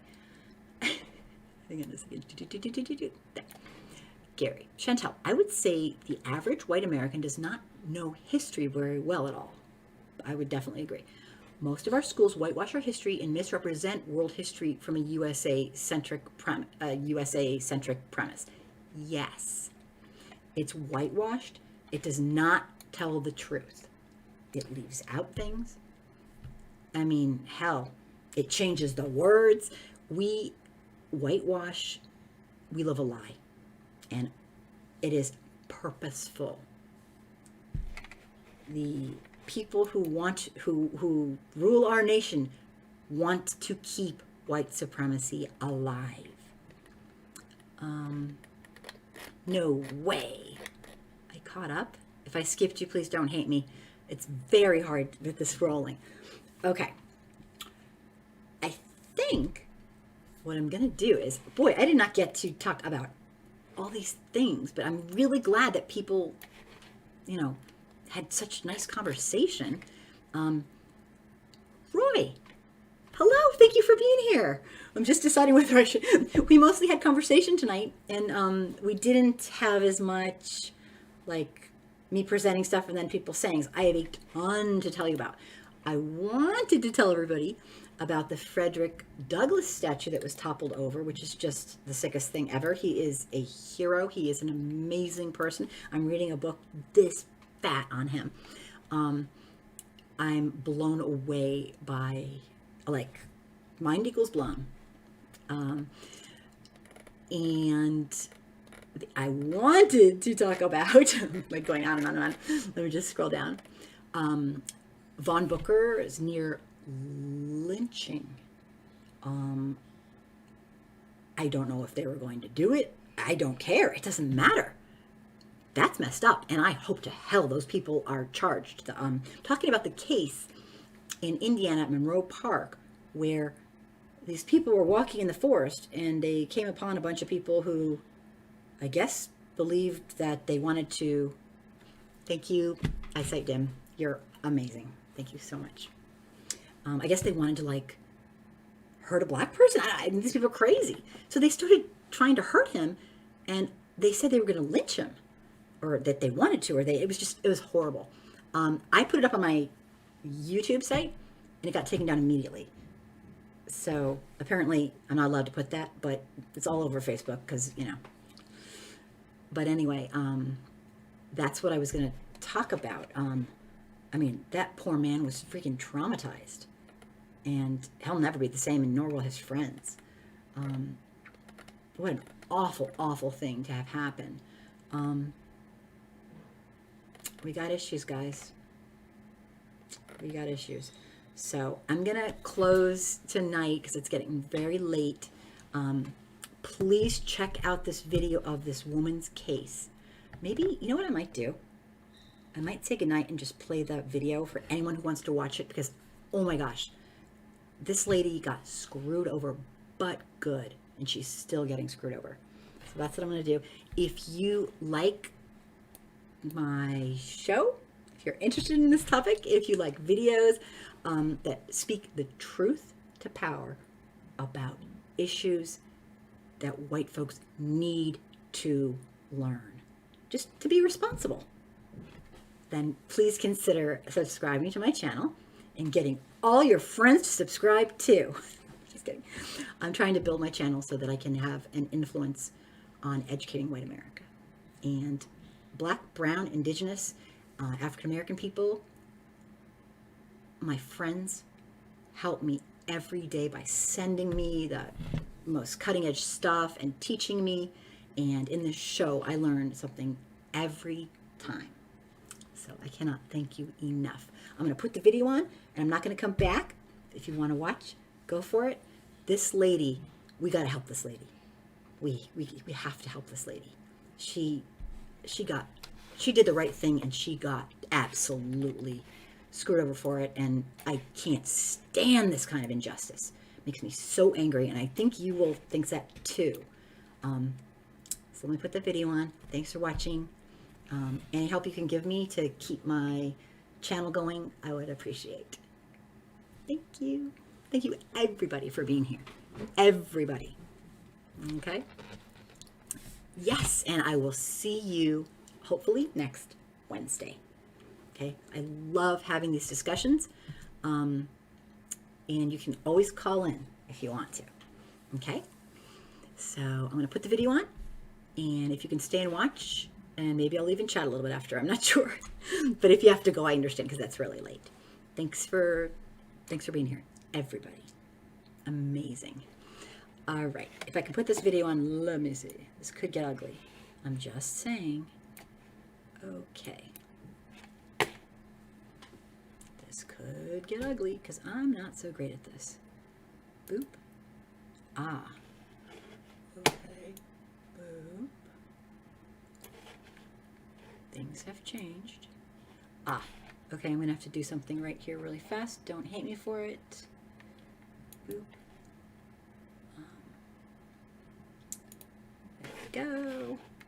Watch this. I barely know what I'm doing. This first part is kind of interesting because it is from 2014. This lady, you won't believe what happened to her. It is not pretty. So I hope you like it.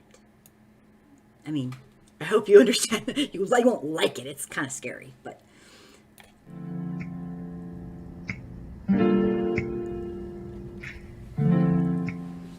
Former Buffalo police officer Cariel Horn in a battle tonight to get her pension. She was fired for trying to stop a fellow officer she says was abusing a suspect. And tonight she is telling her side of the story to 7 Eyewitness News reporter Kendra Eaglin. November 1st, 2006, there was a call of an officer in trouble at 707 Walden. That officer, Gregory Kwiatkowski, who was responding to a domestic dispute inside of that home between Neil Mack and his girlfriend. When Officer Cariel Horn went into the house, she says Mack had already been placed under arrest. He was handcuffed in the front, and he was sideways and being punched in the face by Gregory Kwiatkowski. Horn and about 10 other officers who arrived at the scene helped drag Mack out of the home, but once outside, Horn says Officer Kwiatkowski was out of control. Gregory Kwiatkowski turned Neil Mack around and started choking him. So then I'm like, Greg, you're choking him, because I thought whatever happened in the house he was still upset about. So when he didn't stop choking him, then I just grabbed his arm from around Neil Mack's neck. If that chokehold of a handcuffed suspect caught Horn off guard, it didn't prepare her for what she says Kwiatkowski did next. He comes up and punches me in the face, and so I had to have my bridge replaced. Horn says other officers pulled her back when she tried to defend herself. Following that incident, Horn was fired, charged with obstruction for jumping on Officer Kwiatkowski's back and or striking him with her hands. But Officer Kwiatkowski's own words seem to conflict with the charges. In sworn testimony, he says, "She never got on top of me." Nonetheless, Horn lost every appeal, her 19-year career over, and she didn't qualify for a pension. The breadwinner for her 5 children, Horn, now a truck driver to make ends meet.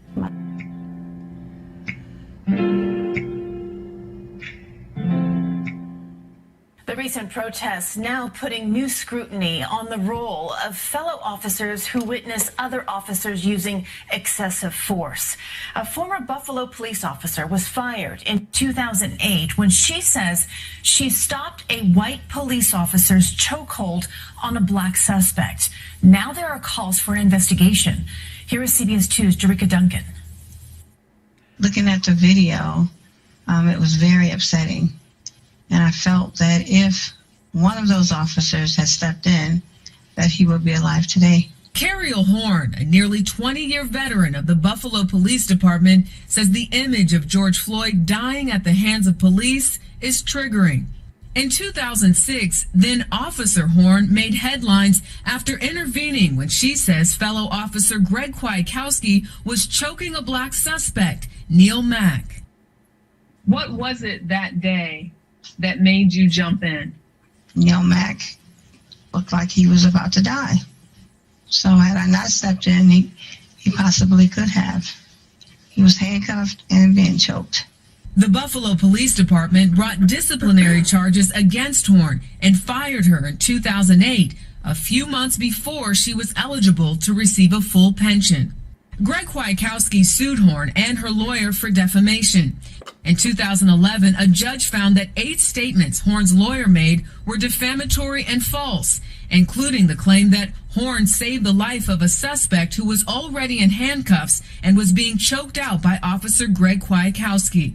Neil Mack, the suspect at the center of the nearly 14-year-old case, maintains to this day that Cariel Horn saved his life. He was choking me. I was handcuffed. Cariel Horn said, "You killing him, Greg," and she reached over and tried to grab his hand around my neck. In 2012, in a lawsuit brought by Mack, a jury found no wrongdoing by the Buffalo police officers involved in his arrest. As for Greg Kwiatkowski, he was sentenced to 4 months in federal prison in 2018 for using unlawful and unreasonable force against 4 black teenagers. Unlawful, unnecessary force. The same thing that I said he did. Horn says she's turned her pain into activism. When she saw the recent video of Buffalo police pushing a 75-year-old protester to the ground, she says it was yet another trigger. So now if they can push the 75-year-old white man when it's still daylight out, just think of what they do to our young black kids at nighttime. Horn says these days she's at peace because she stands by what she did. Still, she broke down when I asked her how this has impacted her children. It's important for me to be truthful because this has been a lot of years. So when you talk about where did the raw emotion come from, it's because I have fought all of these years and tried to keep it together for my children. Horn is fighting for her full pension, and she's pushing legislation called Carriel's Law. She says it would protect police who intervene from being retaliated against.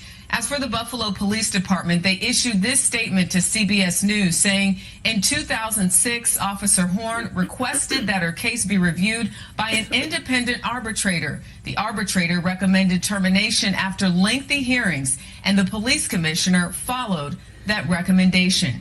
Officer Kwiatkowski retired from the police force after he was suspended for choking another officer on the job, a separate incident of punching another officer when he was off the clock, and most recently, Kwiatkowski and 2 other officers were indicted on civil rights charges for holding down a black teenager and shooting him with a BB gun.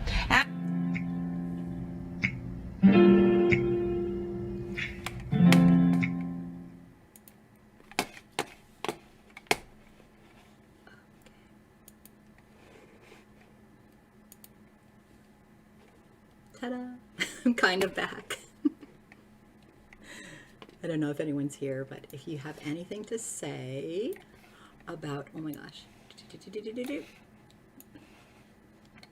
Let me just find my,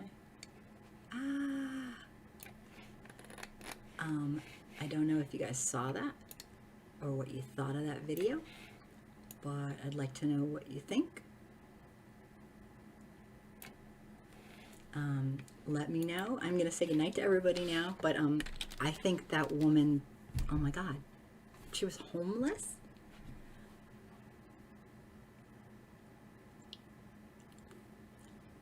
Validated misfit. Yes, absolutely, exactly. What they did to her, oh my God. Amen. I absolutely believe it. And Nails and Glitter, you remember that story? Oh my gosh. Yeah.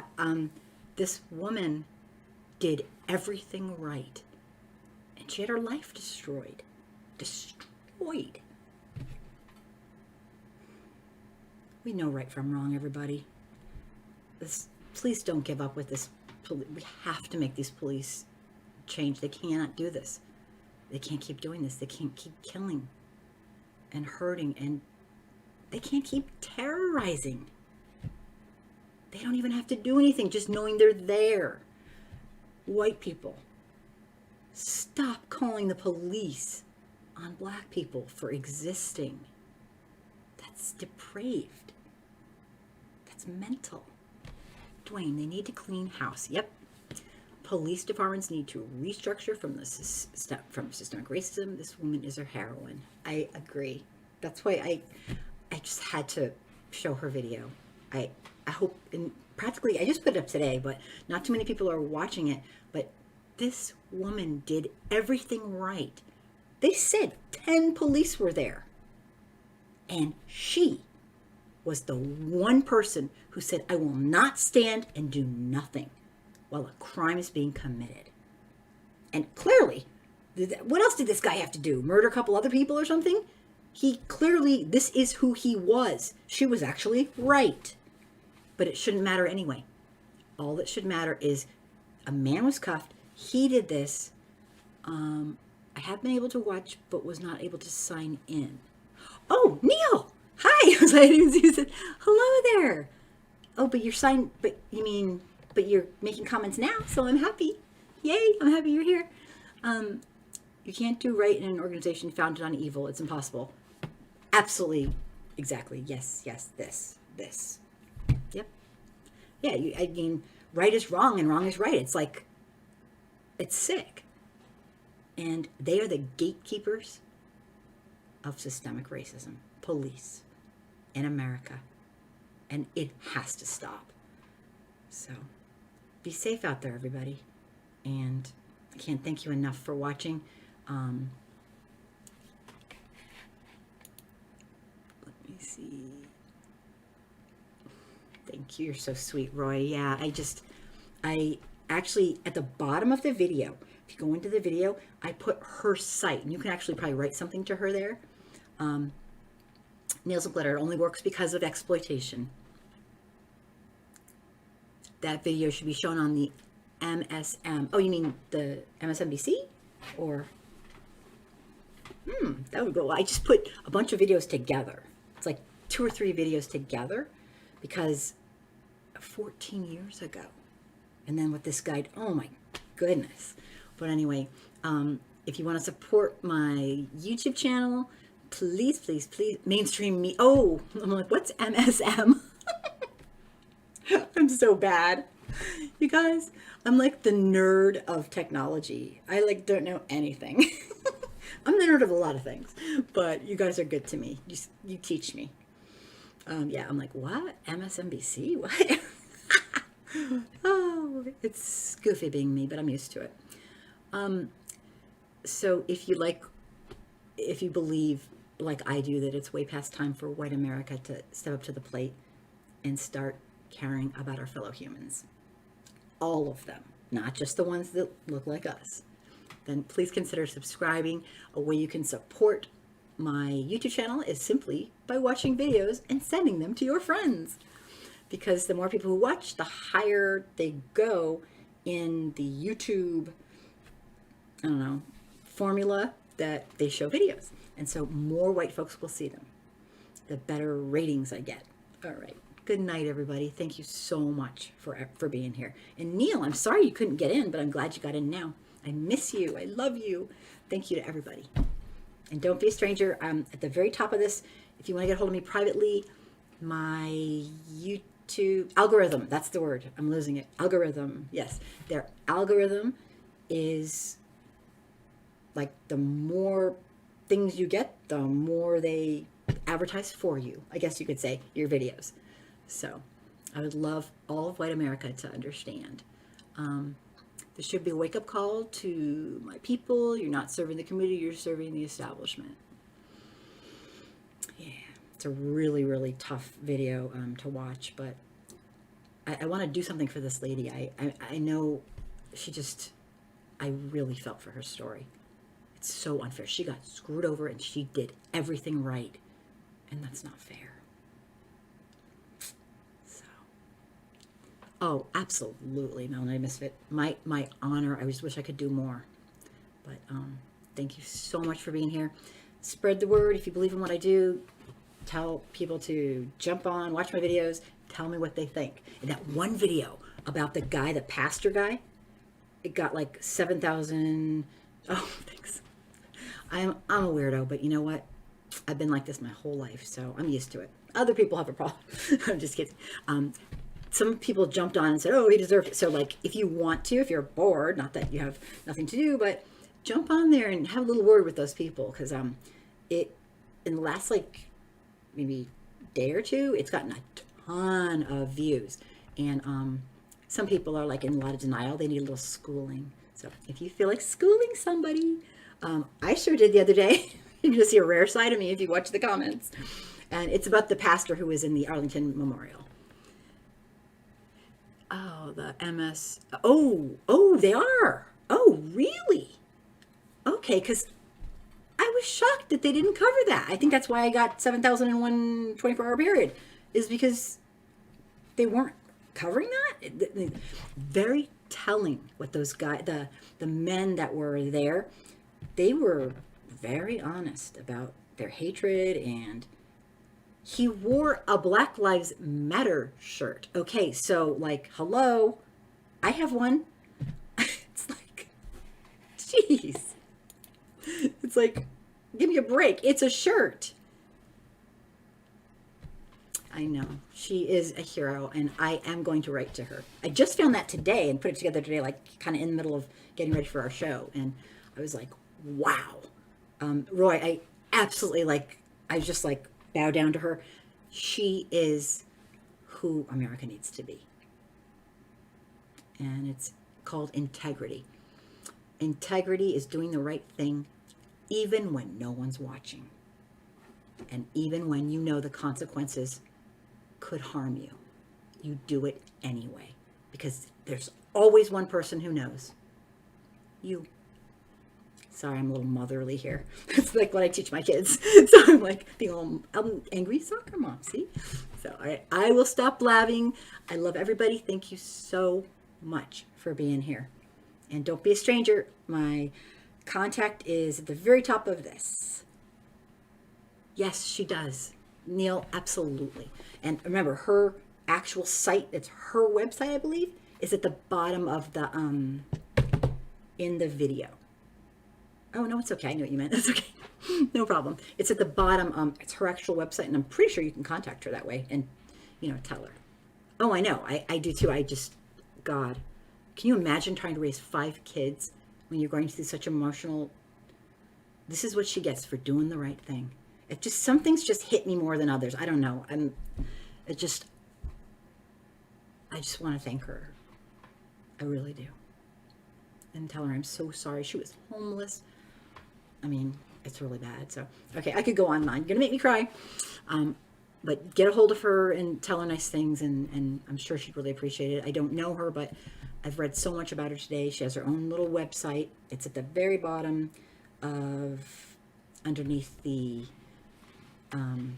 video in the description. All right. Thanks, everybody.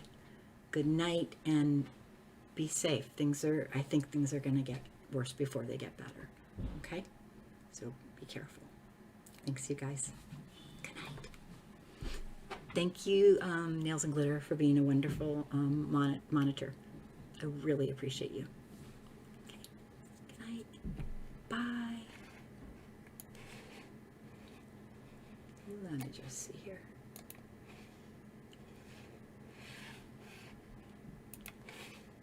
Don't laugh, but I still don't know how to get out of here. I'm not worthy. Where's the stop button? Oh, it's probably at the end. Where's the stop button? Oh, it's so me. Let me just see.